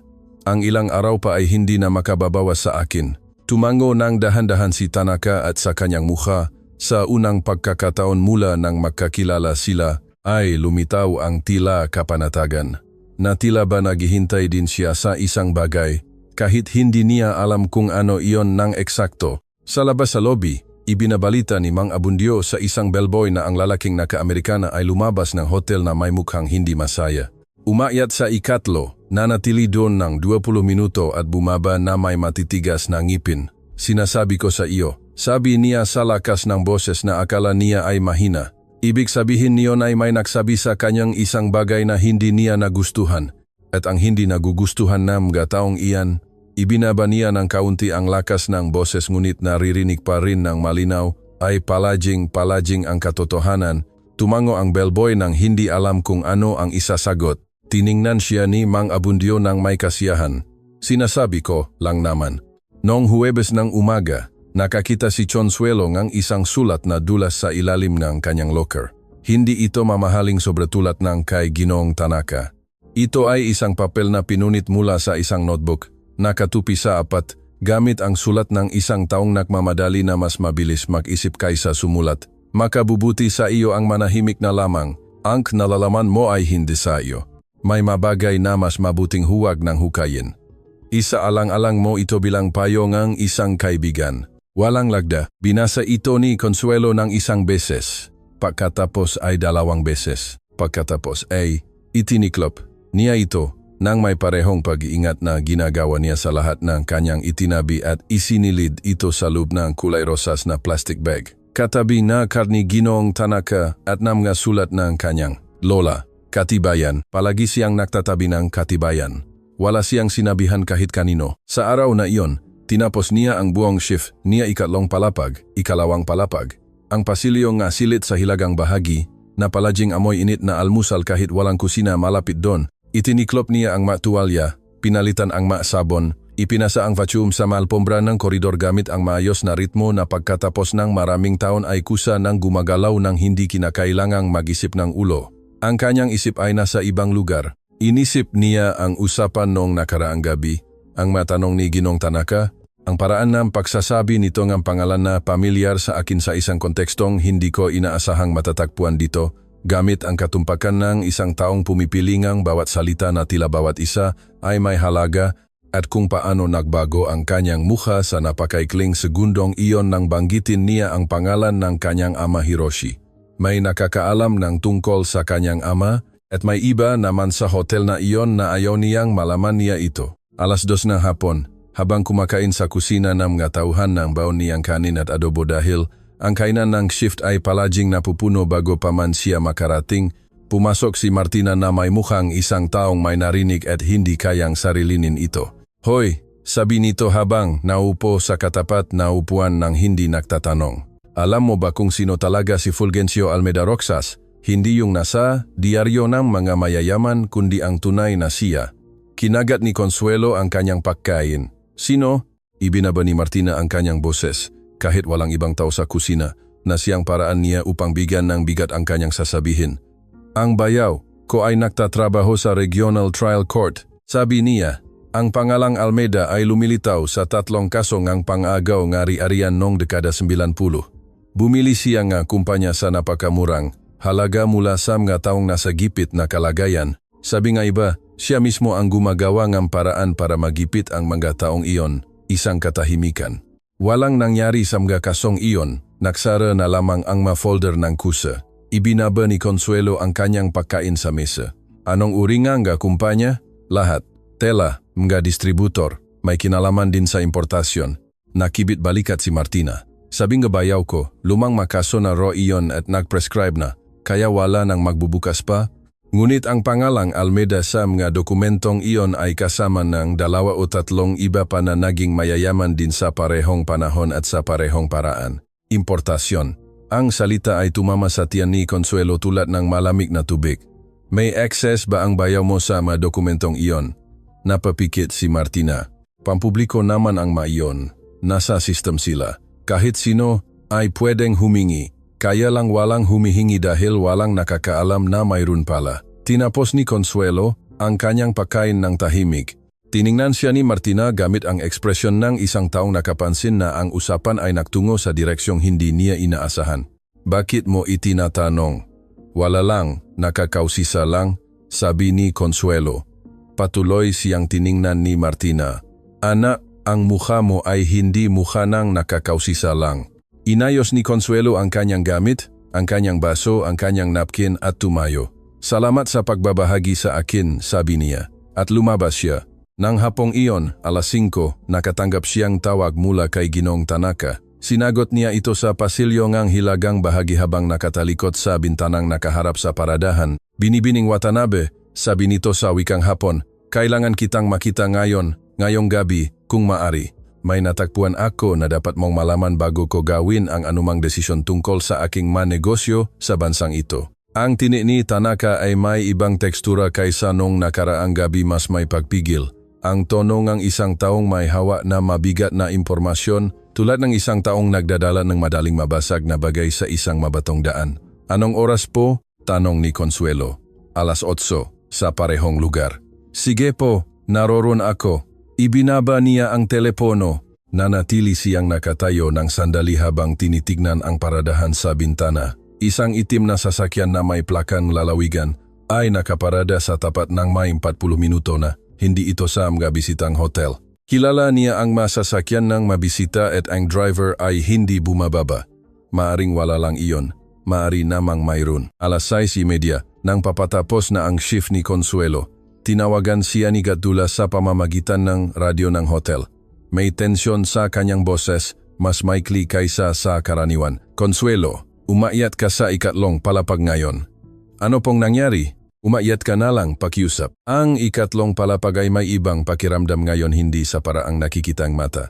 Ang ma-painting ay nasa tamang lugar, ang ma-alpombra ay malinis, ang mapinto ay nakasara. Ngunit may kakaibang bigat doon, ang tiyak na presyon na mayroon ang maespasyo kung saan may kakaiba lamang na nangyari na hindi pa tuluyang natatapos. Naghihintay sa kanya si Gatdula sa tapat ng pribadong silid. Sa tabi nito ay ang general manager na si Ati Fuentes, na nakita na ni Consuelo ng eksaktong 4 na beses sa loob ng 8 buwan at sa bawat pagkakataon ay mukha itong lalaking natutong ngumiti dahil lamang sa trabaho. Consuelo, sabi ni Gatdula, kailangan kang makausap ni Ati Fuentes. Inabot ni Fuentes ang kanyang kamay. Nakipagkamay siya rito. Binibining Santos, salamat sa pag-akyat. Inayos nito ang kanyang Amerikana. Nakatanggap kami ngayong hapon ng isang formal na reklamo mula kay Ginong Almeida Roxas. Sinasabi niya na nang himasok ka raw sa isang pribadong pulong ng negosyo, nagbunyag ng lihim na impormasyon sa iba, at ang iyong presensya sa silid na iyon ay isang paglabag sa kasunduan ng pagiging pribado nga dumalo. Nahintay si Consuelo. Sinasabi rin niya, pagpapatuloy ni Fuentes gamit ang boses na tila nagbabasa mula sa isang papel kahit walang hawak na papel, na mayroon kang kakayahang makakuhang impormasyon tungkol sa kanyang manegosyo dahil sa iyong trabaho sa mga pasilidad na ito at nagpapakita itong panganib sa kanyang ma-interes. Katahimikan. Ano pong hiling niya? Tanong ni Consuelo. Tihim ni Fuentes. Hinihiling niya na tanggalin ka namin sa trabaho sa lalong madaling panahon. Hindi tumingin si Gatdula sa kanya. Nakatitig ito sa sahig na may konsentrasyon negisang taong nagpapasya negisang bagay sa kasalukuyang sandali. At ano pong gagawin ninyo? Tanong ni Consuelo nang direkta kay Ati Fuentes. Napapikit si Fuentes. Hindi siya sanay na ang isang tauhan sa paglilinis ay magtanong nang direkta sa kanya gamit ang ganong tono. Kailangan nating isaalang-alang, panimula nito. Si Ginong Almeida ay madalas na customer dito, sabi ni Consuelo. Ako po ay isang permanenteng empleyado na may 8 buwang serbisyo. May malilinis na pagsusuri sa trabaho at walang kahit anong parusa sa aking record. At ang ginawa ko sa silid na iyon ay magbigay ng tamang impormasyon sa isang bisita ng hotel, si Ginong Tanaka, na bisita rin dito. Tungkol sa pagkakaiba nga mga dokumento na maring makaapekto sa kanya. Isang katahimikan. Kung iyon po ay sapat na dahilan para tanggalin ako, sa tingin ko may mas malaki kayong problema kaysa sa akin. Tiningnan siya ni Fuentes. Patuloy na tumingin sa sahig si Gatdula, ngunit may nagbago sa kanyang mga bahikat. Hihilingin ko sa iyo. Sabi sa wakas ni Fuentes, na huwag ka munang makikipag-ugnayan sa alinman sa mga panig habang inaayos namin ito sa loob ng pamamahala. Naintindihan ko po, sabi ni Consuelo, at umalis siya upang magbihis para sa kanyang pakikipagtagpo sa 8:00. Nasa coffee shop na si Ginong Tanaka nang dumating siya. Sa pagkakataong ito ay walang tsa. May 2 baso ng tubig at isang nakasarang folder ng karton sa ibabaw ng mesa. Nang maupo si Consuelo, tiningnan niya ito ng sandali bago magsalita. Mayos ba ang lahat? Tanong niya sa wikang Hapon. Opo, nalaman ko po ang ginawa ni Almeida ngayong hapon. Isang katahimikan. Ipagpaumanhin mo. Hindi ninyo po kailangang humingi ng paumanhin. Ipinatong ni Tanaka ang kanyang kamay sa ibabaw ng folder. Ang ipapakita ko sa iyo, sabi niya ng dahan-dahan, ay isang bagay na natakpuan ko sa mga lumang dokumento ng aking kumpanya ngayong umaga. Mga dokumentong hindi ko nabuksan sa loob ng 20 taon dahil kabilang ang maito sa panahong itinuring ko ng tapos na. Ang kanyang nga mata ay hindi humiwalay sa mga mata ni Consuelo. Binibining Watanabe, alam mo ba kung ano ang eksaktong ginagawa ng iyong ama sa Pilipinas? Hindi po, sabi ni Consuelo. At sa unang pagkakataon, ang salitang iyon ay nagdulot ng tunay na sakit sa kanya. Binuksan ni Tanaka ang folder. Sa loob ay may mga kopya mga dokumento sa Tagalog at wikang Hapon, mga tatak, lagda, petsa, at sa unang pahina sa pinakataas ay may pangalang agad na kinilala ni Consuelo, Hiroshi Watanabe, kasosyong tagapagtatag. Ang pangalan ng kanyang ama sa mga dokumento ng pagtatata ng isang kumpanya ng importasyon na ayon sa petsa sa itaas ay naitala sa Pilipinas noong 1987. At sa susunod na linya, sa bahagi ng mga karagdagang kasosyo, naroon ang isang pangalan na kilala rin niya, Fulgencio Almeida Roxas. Hindi nagbago ang hangin sa coffee shop. Nagpatuloy ang mausapan sa ibang mesa. May humihingi ng bill. May tumatawa sa kung anong bagay. Walang narinig si Consuelo sa maiyon. Nakatitig siya sa papel. Ang kanyang ama at si Fulgencio Almeida ay naging kasosyo. At ang kanyang ama ay nawala. Mayroon pa. Sabi ni Tanaka sa mahinang boses. Ngunit kailangan mong maging handa sa masusunod mong malalaman. Iniangat ni Consuelo ang kanyang mata mula sa dokumento. Ang kanyang makamay sa ibabaw ng mesa ay ganap na tahimik. 31 taon na po akong naghahanda, sabi niya. Sabihin ninyo po sa akin ang lahat. Ang kwentong isinalaysay ni Tanaka sa kanya noong gabing iyon ay hindi mahaba. Ang makwentong pagtataksil ay hindi kailanman nagiging mahaba. Palaging mas maikli ang mga ito kaysa sa nararapat dahil ang pagtataksil mismo ay isang mabilis at epektibong kilos. May nagtitiwala, may nagsasamantala, at may naglalaho. Ang nagiging mahaba ay ang mga sumunod na pangyayari, ang katahimikan. Ang mga taon ng pagdadala ng isang bagay na walang tiyak na anyo ngunit napakabigat. Noong 1987, si Hiroshi Watanabe at isang Hapones na kasosyo na kinatawan ng kumpanyang Tanaka Imports sa Pilipinas ay nagtatag, kasama si Fulgencio Almeida, ng isang kumpanya ng pamahagingan ga produktong Hapon sake, seramika at mga marangyang tela. Ito ay isang maliit ngunit matatag na negosyo. Si Hiroshi ang nagbibigay ng ugnayan sa kultura at ng wika. Si Almeida naman ang may hawak ng mga ugnayan sa merkado ng Pilipinas at ng unang puhunan. Ang kumpanyang Tanaka Imports ang nagbibigay ng mga supplier at na suportang internasyonal. Sa loob ng 4 na taon, lumago ang negosyo. Noong 1991, ang Hapones na kasosyo ng Tanaka Imports ay kinailangang bumalik sa Hapon dahil sa pagkakasakit ng pamilya. Doon nagsimulang gumalaw si Almeida. Una, inilayo niya si Hiroshi sa malinya ng komunikasyon sa Hapon. Hinaharangan niya ang masulat, pinipigilan ang matawag, at bumuo niya kuwento na si Hiroshi ay gumagawa niya mga desisyon ng mag-isa na nakasisira sa ugnayan sa mga supplier. Pagkatapos ay nagpakita siya nga dokumento ng palilipat nga magabahagi ng kumpanya na diumano ay nilagdaan ni Hiroshi na nagbibigay nga 100% ng bahagi nito kay Almeida kapalit ng napakamurang halaga. At pagkatapos niyon, naglaho si Hiroshi Watanabe. Walang bangkay na natakpuan, walang malinaw na investigasyon mula sa pulisya, walang anuman. Nagpatuloy ang kumpanya sa ilalim ng pamamahala ni Almeida sa loob ng 3 taon pa hanggang sa isara niya ito at kunin ang lahat ng ari-arian nito. Ang kabuuang halaga ng pagsasara na iyon, ayon sa matalaang natapuan ni Tanaka sa kanyang sariling kumpanya, ay humigit kumulang 4,000 noong 1994 parang ginamit ni Almeida upang simulan ang pagtatayo ng kanyang malaking kumpanya ng tela, ang parang kinatatayuan ng lahat ng mayroon siya ngayon. Nakinig si Consuelo sa lahat ng ito nang hindi sumasabat. Dahan-dahang nagsasalita si Tanaka sa wikang Hapon, taglay ang tono ng isang taong alam na ang kanyang sinasabi ay nagpapabago sa isang bagay ng permanente at hindi na maring bawin. Sa ibabaw ng mesa ay naroon ang makopyang dokumento, matatak, mapetsa. Ang lagda ng kanyang ama sa mga papel na ayon kay Tanaka ay maring suriin ng isang eksperto upang malaman kung tunay o sadyang pineke. Nang matapos si Tanaka, nagkaroon ng mahabang katahimikan. Nakatingin si Consuelo sa makopya ng hindi hinahawakan ang mga ito. Bakit po nasa inyo ang maito?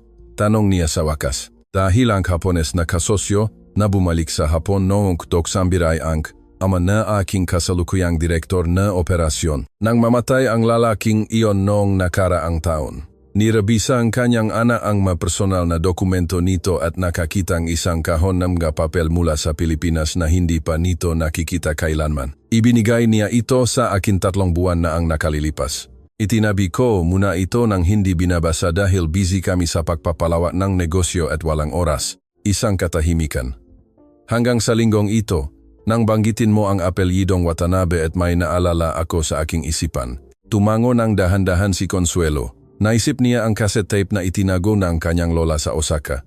Ipinadala sa akin ng papa mo ang isang tape bago siya nawala. Alam ng kanyang ama, may oras siyang magpadalang tape sa Hapon, magiwan ng patunay, magiwan ng bakas, at magtiwalang mag-iingat nito. Hindi siya isang lalaking naglaho na lamang ng walang dahilan. Siya ay isang lalaking alam na may mangyayari sa kanya at gumawa ng paraan upang hindi ganap na maglaho ang katotohanan. Ginong Tanaka, sabi niya, may chasete po ang aking lola sa Osaka na ipinadala ng aking ama bago siya nawala. Hindi pa po namin ito napapakinggan ng makasama. Maraming taon na po siyang nahihintay na pumunta ako ron. Tiningnan siya ni Tanaka. Kailan mo gustong pumunta sa Osaka? Wala po akong sapat na pera para sa biyaheng iyon. Iyan, sabi ni Tanaka ng may matatag na kapanatagan na hindi tumatanggap ng pagtanggi, ay isang bagay na kaya kong gawan ng paraan. Nang gabing iyon, nakarating si Consuelo sa kanyang kuwarto sa Tondo lampas alas 10 gabi. Binuhay niya ang ilaw sa kusina. Nagpainit ng tubig dahil ang lamig ng Abril ay pumapasok sa mga siwang ng bintana at naupo sa mesa na may hawa na kulay rosas na plastic bag sa tapat niya. Binuksan niya ito, inilabas ang larawan ng kanyang ama at tiningnan ito ng matagal ang tipit ng ngiti. Ang mamatang mas nagpapahaya kaysa sa labi, ang Amerikana at kurbata ni isang lalaking naniwalang ang marangal na trabaho ay may sariling dignidad. Alam ko na po ang nangyari, sabi niya sa wikang Hapon sa mahinang boses na tila ba naririnig siya nito. Ngunit kailangan ko pa pong marinig ang boses ninyo. Kailangan ko pong marinig na kayo mismo ang magsasabi sa akin. Kumulo ang tubig. Tumayo siya upang maghanda ng saa. Habang ginagawa ito, nag-vibrate ang kanyang telepono. Isang hindi kilalang numero mula sa Maynila. Sinagot niya ito ng may pag-ingat. Hello? Isang boses ng lalaki. Bata pa, may tensyon. Tulad ng isang taong nagsasalita mula sa isang lugar kung saan hindi siya dapat nagsasalita. Kayo po ba si Binibining Watanabe na nagtatrabaho sa The Peninsula? Sino po ito? Ako si Rodrigo Bravo. Nagtatrabaho ako kay Ginong Almeida. Isang maikling katahimikan. Kailangan ko kayong makausap. Hindi para sa kanya, kundi para sa akin. Ngayong gabi po kung maaari. Hinawakan ng mahigpit ni Consuelo ang telepono. Bakit po ako magtitiwala sa inyo? Dahil ngayong hapon ay may ipinagagawa siya sa akin na hindi ko gagawin. At bago pa man may ibang gumawa niyon, sa tingin ko kailangan ninyong malaman kung ano iyon. Ang katahimikang sumunod ay nagtagal ng eksaktong oras na kinailangan ni Consuelo upang magpasya. May isang tapsilogan sa kahabaan ng Espanya Boulevard. Pagkalipas ng kalahating oras, naroroon ako.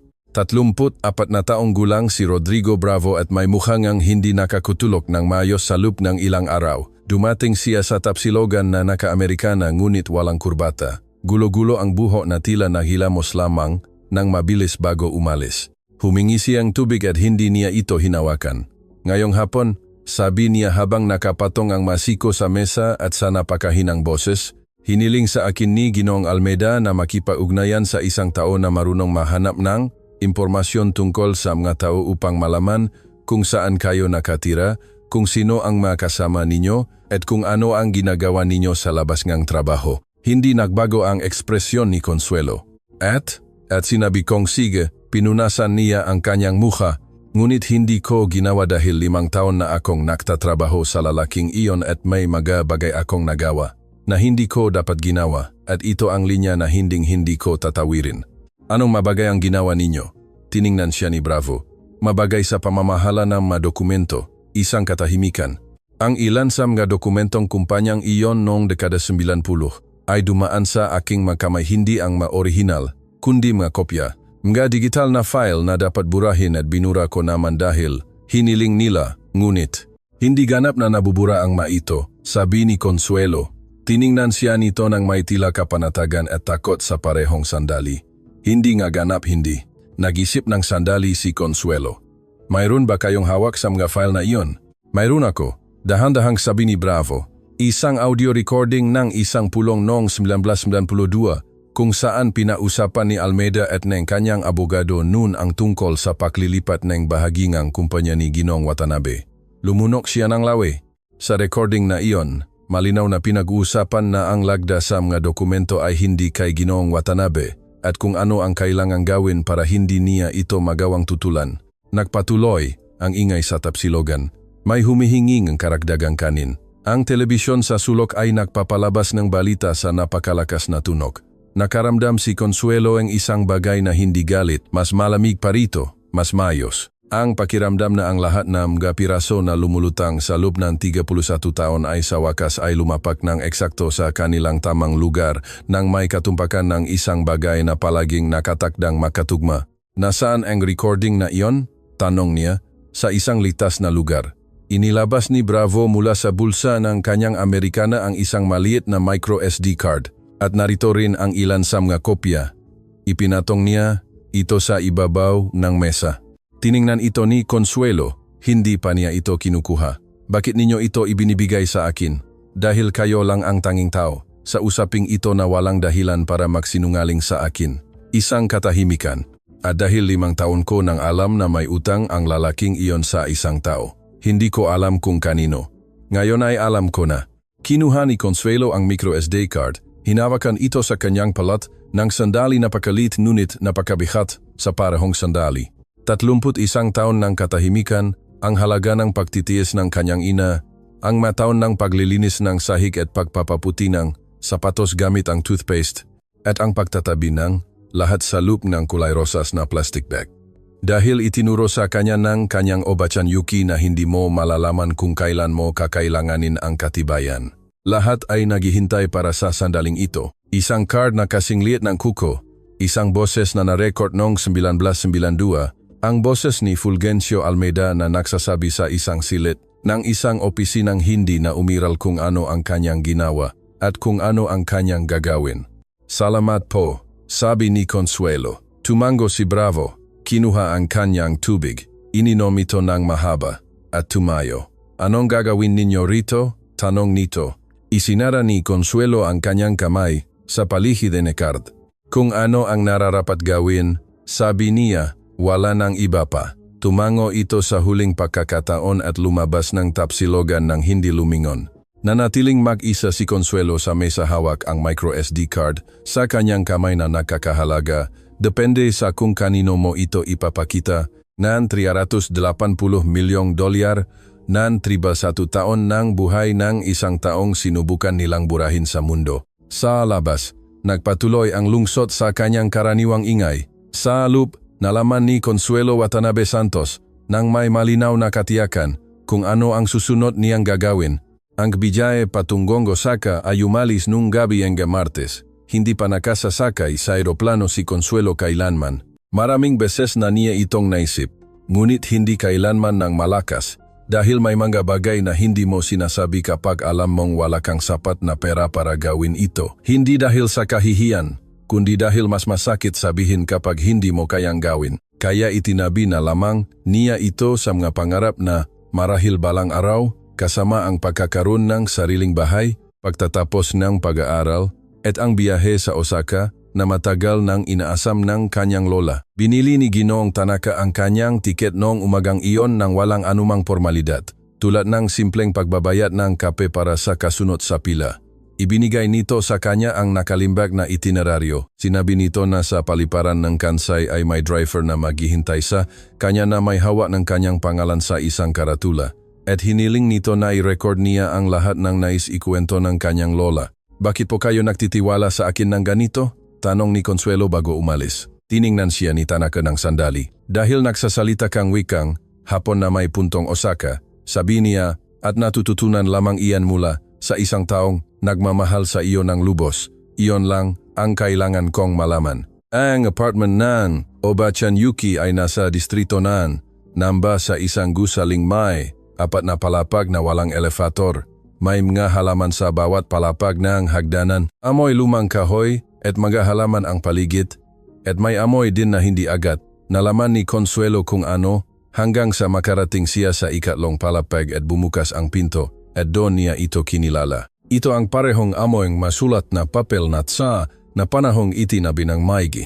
Maraming taon niyang naamoy ang amoy na iyon sa manipis na papel ng liham sa layong libu-libong kilometro at ngayon ay narito na siya, malapit at toto, pinupuno ang kanyang mabagatulad ng isang bagay na matagal nang naghihintay na malanghap ng malapitan. Mas maliit ang kanyang lola kaysa sa natatandaan niya. O marahil ay dahil lumaki na si Consuelo nang hindi niya namamalayan. O marahil pareho itong toto sa parehong sandali. Ito ang madalas mangyari sa mga taong hindi mo nakita. Sa loob ng maraming taon nagbabago ka, nagbabago sila, at ang pagkikita ay palaging sa pagitan ng 4 na tao sa halip na 2, ang mga taong sila noon at ang mga taong sila ngayon. 80 taong gulang na si Obachan Yuki, at ang kanyang buhok ay ganap ng puti na nakatali sa isang mababang ayos.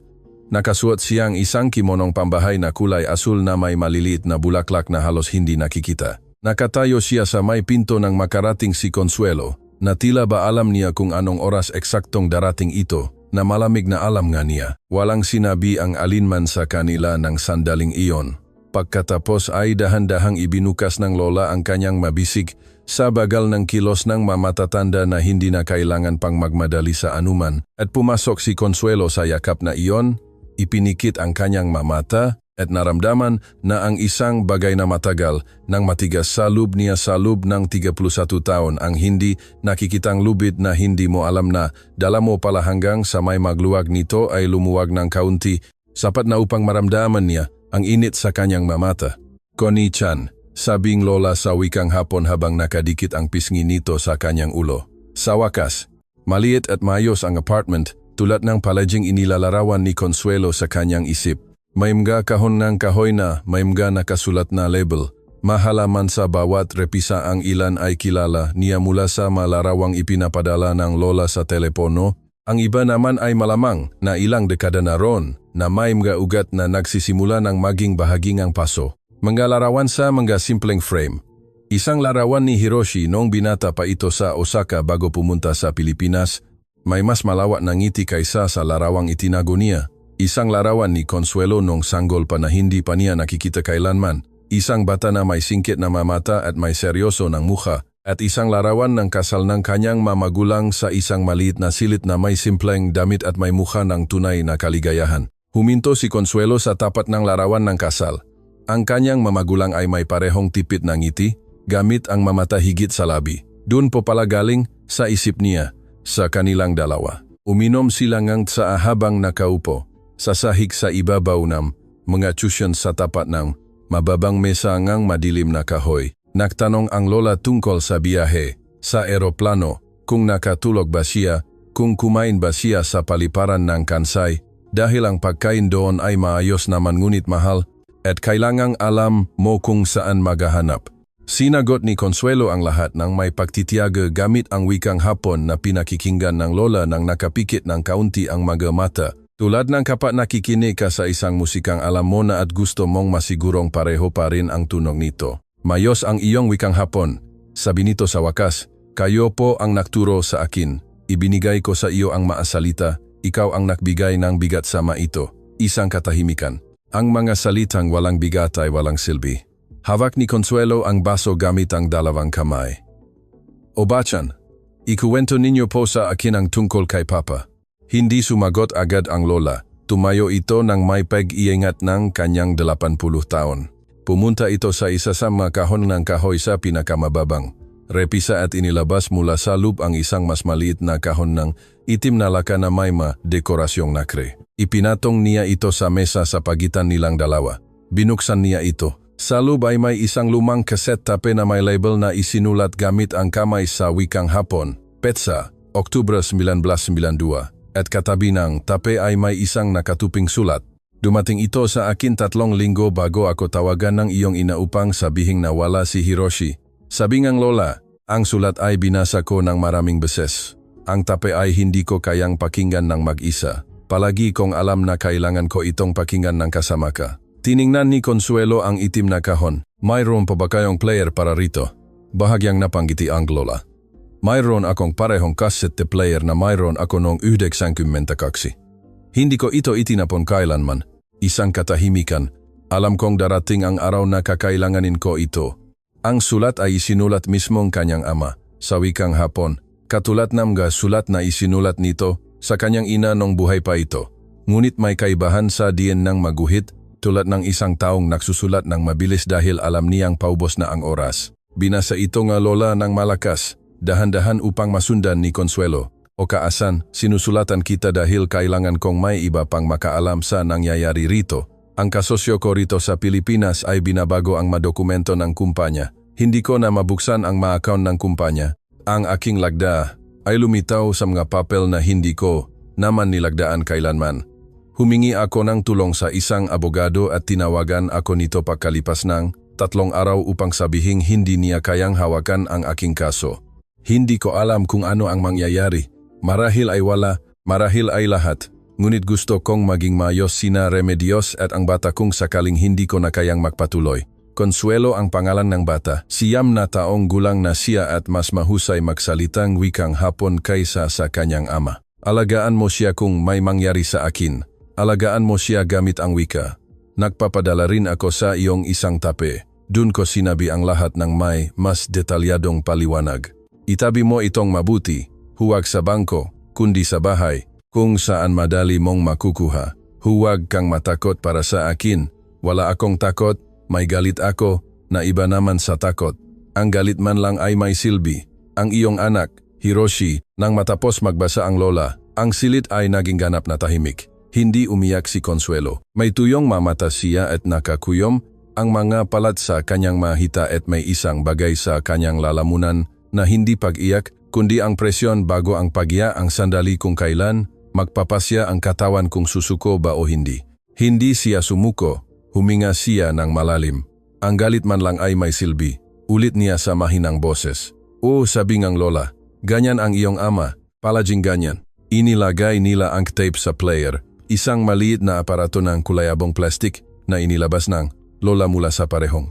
Repisa ng makahon ng kahoy ng may kalmado ng isang taong alam kung nasaan ang bawat bagay sa kanyang bahay. Pinalitan niya ang baterya.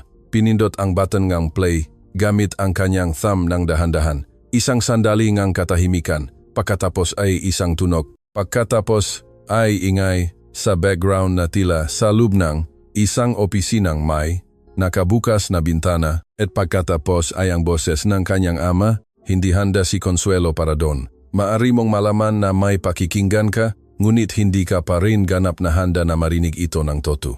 Ang boses ni Hiroshi Watanabe ay malalim, kalmado, gamit ang wikang Hapon na may kahinahunan ng isang taong nagsasalita ng wika tulad ng kanyang sarili.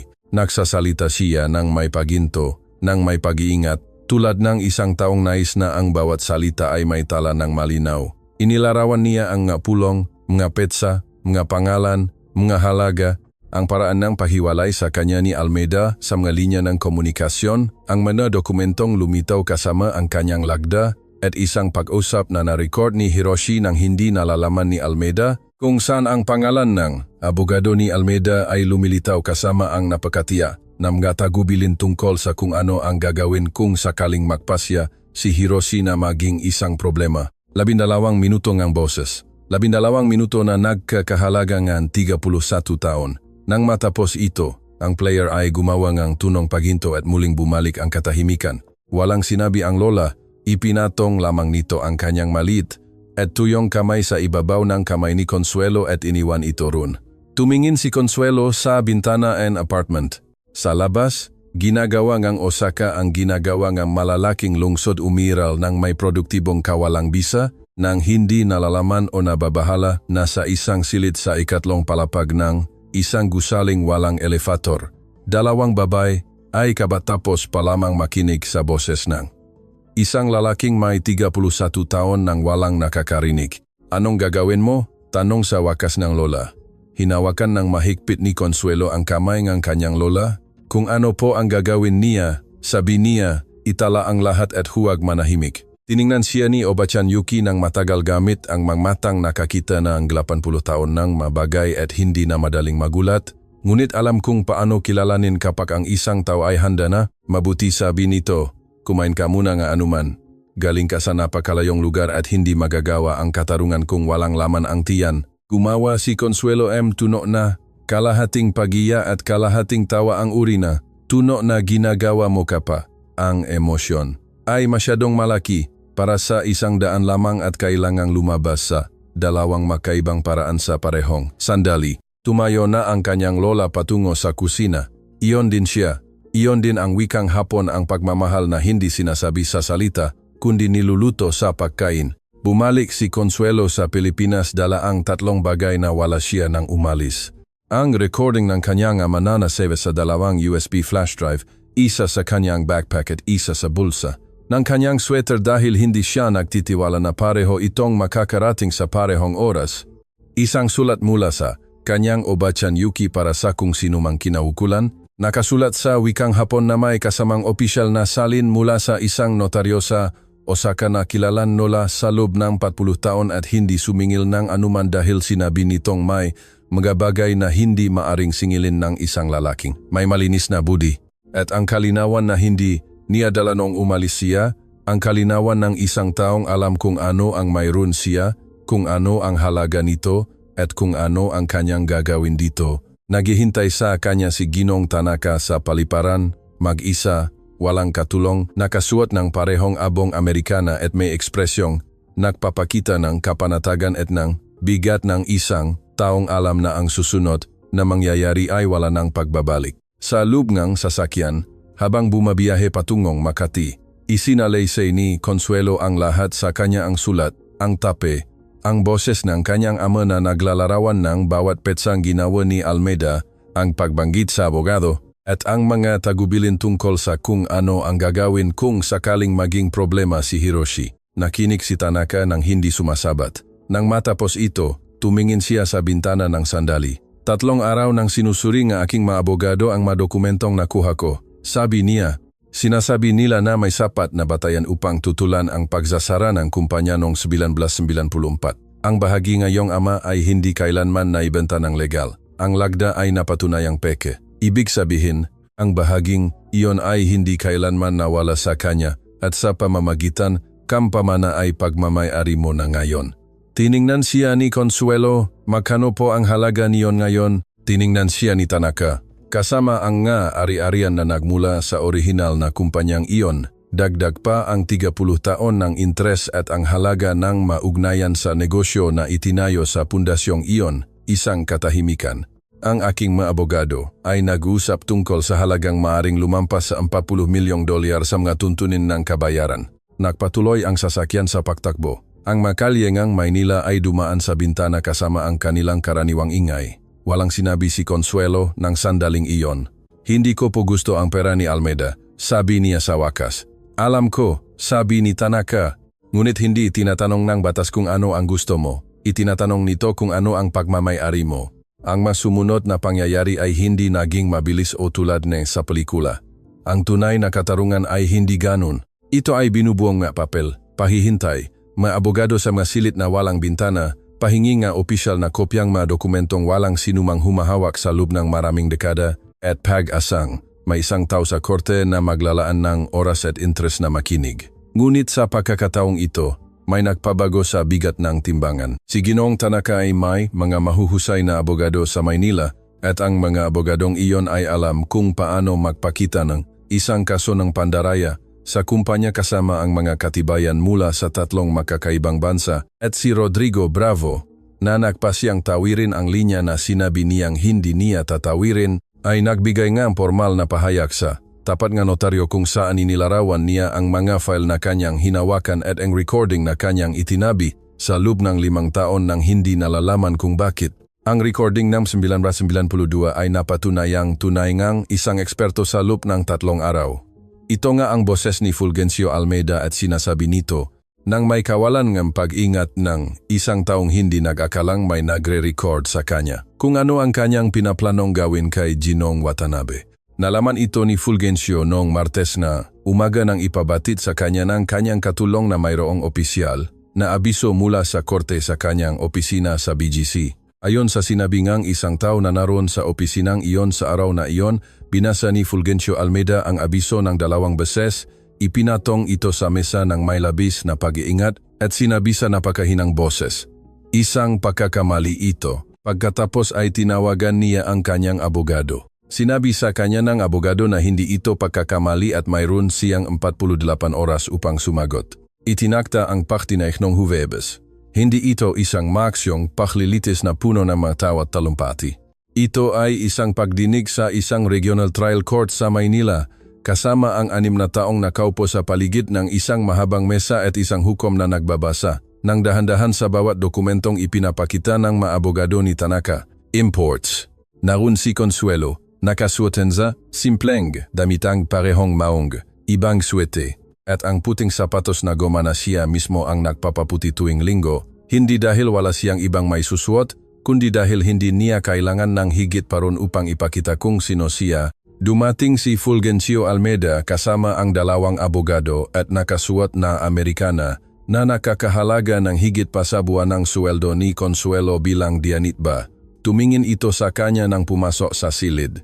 Isang mabilis na pagtingin, tinitimbang kung gaano kalaki ang panganib mula nang huli niya itong tasahin. Hindi iniwas ni Consuelo ang kanyang mata, si Almeida ang umiwas. Inabot ng 2 oras ang pagpapakita ng katibayan ng orihinal na dokumento ng pagtatatag ng kumpanya kasama ang lagdang ng kanyang ama, ang mga dokumento ang paglilipat kasama ang lagdang na patunayang PKeng eksperto, ang mga talaan ng pagsasara noong 1994, ang formal na pahaya ni Bravo at sa huli ay ang recording. Ikinonekta ng abogado ni Tanaka ang recording sa mga speaker ng silid.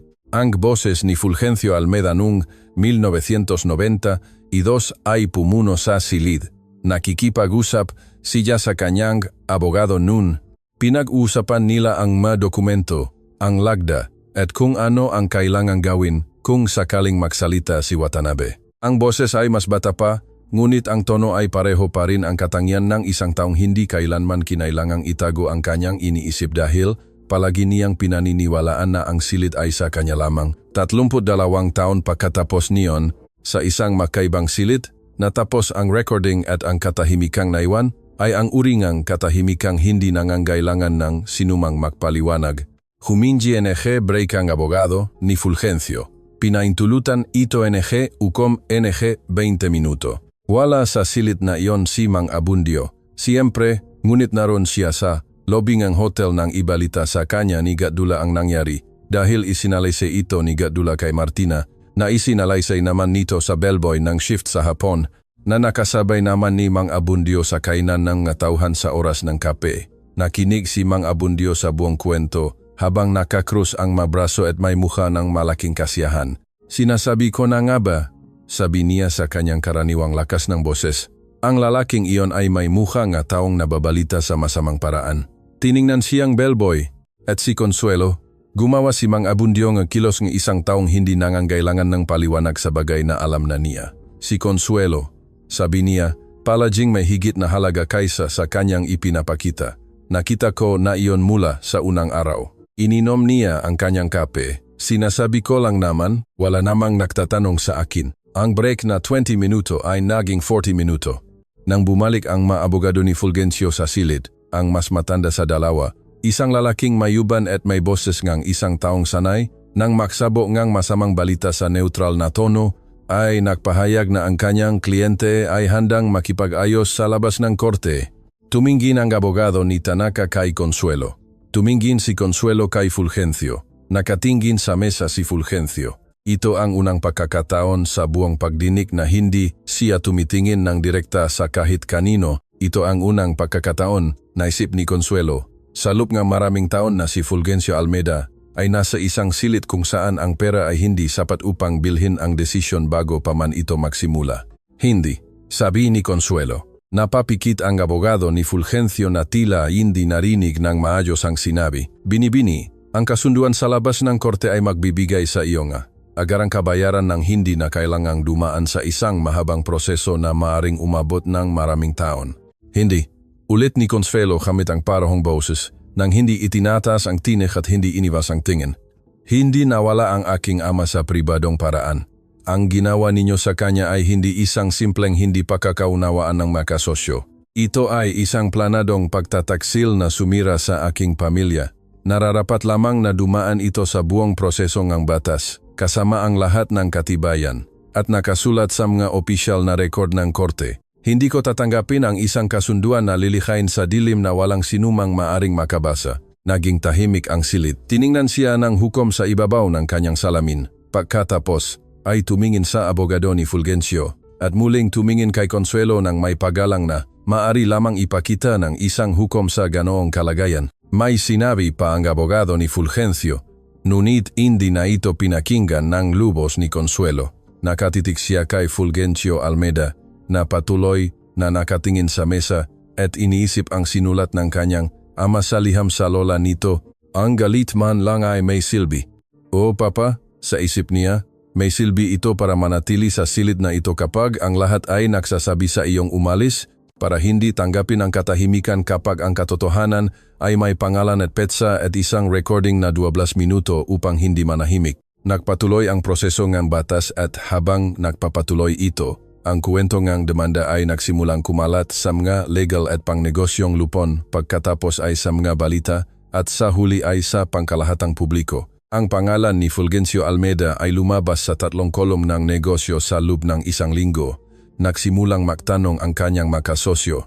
Ang makontratang pipirmahan pa lamang ay pansamantalang pinatigil. Ang alyansa sa Tanaka Imports na kanyang niligawan sa loob ng maraming buwan gamit ang maregalo ay opisyal nang kinansela sa pamamagitan ng isang maikli at napaka-disenteng sulat na nagsasabing hindi maaring makipagnegosyo ang kumpanya sa mapanig na may aktibong kaso sa korte. Hindi nawala ang lahat kay Fulgencio sa loob ng 1 araw.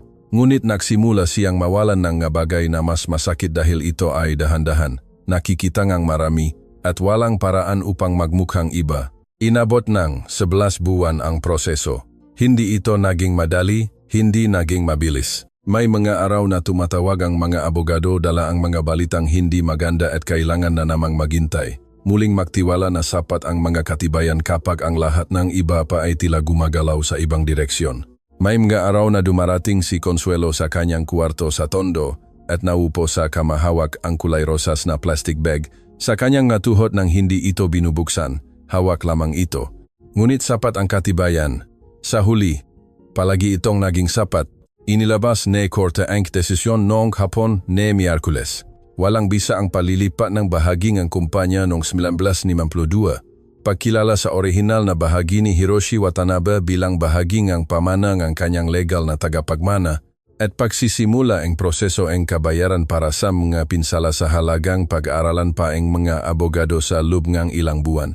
Hindi dumalo si Fulgencio Almeda sa araw na iyon, ipinadala lamang niya ang kanyang mga abogado. Ginamit ni Consuelo ang unang bahagi ng kabayaran upang gawin ang 3 bagay. Una, bayaran ang kanyang pag-aaral. Nagpatala siyang muli sa kursong Business Administration sa universidad kung saan si Ginong Tanaka ay may kasunduan sa scholarship, hindi para magpatunay ng anuman, kundi dahil ito ay sa kanya at hindi kailanman nawala sa kanyang puso. Ikalawa, umupang ang isang mas malaking apartment sa parehong bahagi ng Tondo, may 2 silid at may bintanang nakaharap sa isang puno. Ikatlo, bilhin ang tiket sa eroplano mula Osaka patungong Maynila, 1 biyahe lamang. Dumating si Obachan Yuki noong hapon ng Huwebes dala ang isang katamtamang maleta at isang karton na nakasara ng tape na ayaw niyang ipabitbit sa kahit kanino ng walang pahintulot. Naroon si Mang Abundio sa pintong gusali hinding hotel, kundi nga apartment ni Consuelo dahil inibitahan siya ni Consuelo sa araw na iyon na itinuring naman ng matanda na isang pangkalahatang imbitasyon na magbigay ng opinyon sa lahat ng huminto ang taksi. Nakita niyang bumaba ang isang mali na matandang babae na may puting buhok, nakasuot ang kimonong pambiyahe na kulay asul na naglalakat ng dahan-dahan ngunit may katatagan na hindi tumatanggap ng tulong ng sinuman ng walang pahintulot. Tumuwid ng tindig si Mang Abundio. Iyan ba ang lola ni Consuelo? Tanong niya sa hangin dahil walang sinumang partikular na tinatanong. Ngunit hindi iyon nakapigil sa kanya na magtanong, anong giting ng matandang babaeng iyan? 80 taong gulang na at mas maganda pa ang lakat kaysa sa akin. At ako ay 67 pa lang. Huminto si Obachan Yuki sa tapat niya. Tiningnan siya nito. Tiningnan din siya ng matanda. Magandang araw po, sabi ni Mang Abundio sa kanyang karaniwang lakas ng boses. Tumango ang lola ng may counting ibinabang ulo na nagtataglay ng dignidad ng maraming taon ng kultura. Magandang araw po, sagot nito sa Tagalog ng malinaw. Nanlaki ang mamata ni Mang Abundio. Nagsasalita po kayong Tagalog? Konti lang, sabi nito. Konti lang ay marami na. Gumawa itong kilos patungo sa gusali. Nasa itaas si Consuelo. Ikalawang palapag, ang may asul na pinto. Abundio po ang pangalan ko kung sakaling may kailangan kayo. Kahit ano po. Tiningnan pa siyang lola ng sandali. Salamat, Abundio-san. Sabi nito at pumasok sa gusali. Manatiling nakatayo si Mang Abundio sa bangketa na may mukhangang 1 taong nakatanggap ng pinakamagandang regalo sa taon. San, ulit niya ng malakas. Tinawag niya akong San. Ibig sabihin niyon ay magandang bagay. Nang hapong iyon, uminom ng sa asina Consuelo at ang kanyang lola sa salang bagong apartment. Bukas na ang karton sa ibabaw ng mesa. Mas maraming sulat, mas maraming larawan, at ilang bagay na pagmamayari ni Hiroshi na itinago ni Yuki sa loob ng maraming dekada habang naghihintay ng oras upang ibigay ang maito. Dumating na ang oras na iyon ngayon. Hinawakan ni Consuelo sa kanyang makamay ang isang lumang orasan na may puting mukha at may makamay na ginto na nagdilim na sa paglipas ng panahon. Sa likod ay may nakasulat sa wikang Hapon. Binasa niya ito ng malakas. Jibun no michi wo aruke. Tatahakin ang sariling landas. Tumango ang kanyang lola. Sayong sa ama yan. Palaging suot ni Hiroshi iyan. Hinawakan ito ni Consuelo ng sandali pa. Pagkatapos, ay dahan-dahan niya itong isinuot sa kanyang pulso. Malaki ito ng kaunti para sa kanya, ngunit may paraan naman para mayos iyon. Tinititigan siya ng lola gamit ang mga matang hindi na nagugulat sa anuman, ngunit alam kung paano kilalanin kapag ang isang mahalagang bagay ay naganap na. Mabuti, sabi nito sa wikang Hapon, at wala nang iba pa, dahil minsan ang isang salita ay sapat na. Sa labas, ginagawa ng Tondo ang ginagawa nito, palagi umiral kasama ang kanyang tapat na ingay at gulo, na sa katunayan ay may sariling kaayusan kung alam mo kung paano maganap. Tiningnan ni Consuelo ang orasan sa kanyang pulso. Jibun no michi wo aruke. 32 taon ang inabot niya bago maunawaan na ang landas ay sa kanya, na mula pa sa simula, na walang sinumang nakakuha nito ng ganap kahit na sinubukan nila, na ang isang wikang itinabi, isang kulay rosas na plastic bag, at isang 80 taong gulang na lola na hindi kailanman nagtapon ng cassette tape, lahat ng iyon ay naging bahagi ng kanyang landas. Hawa ang lumang orasan sa kanyang pulso, ang mainit na tsa, at ang kanyang lola sa tapat niya sa bagong apartment. Walang naramdamang tagumpay si Consuelo Watanabe Santos. May iba pang mas tahimik na pakiramdam doon, naramdaman niyang naroroon na siya sa kanyang tamang lugar sa mundo.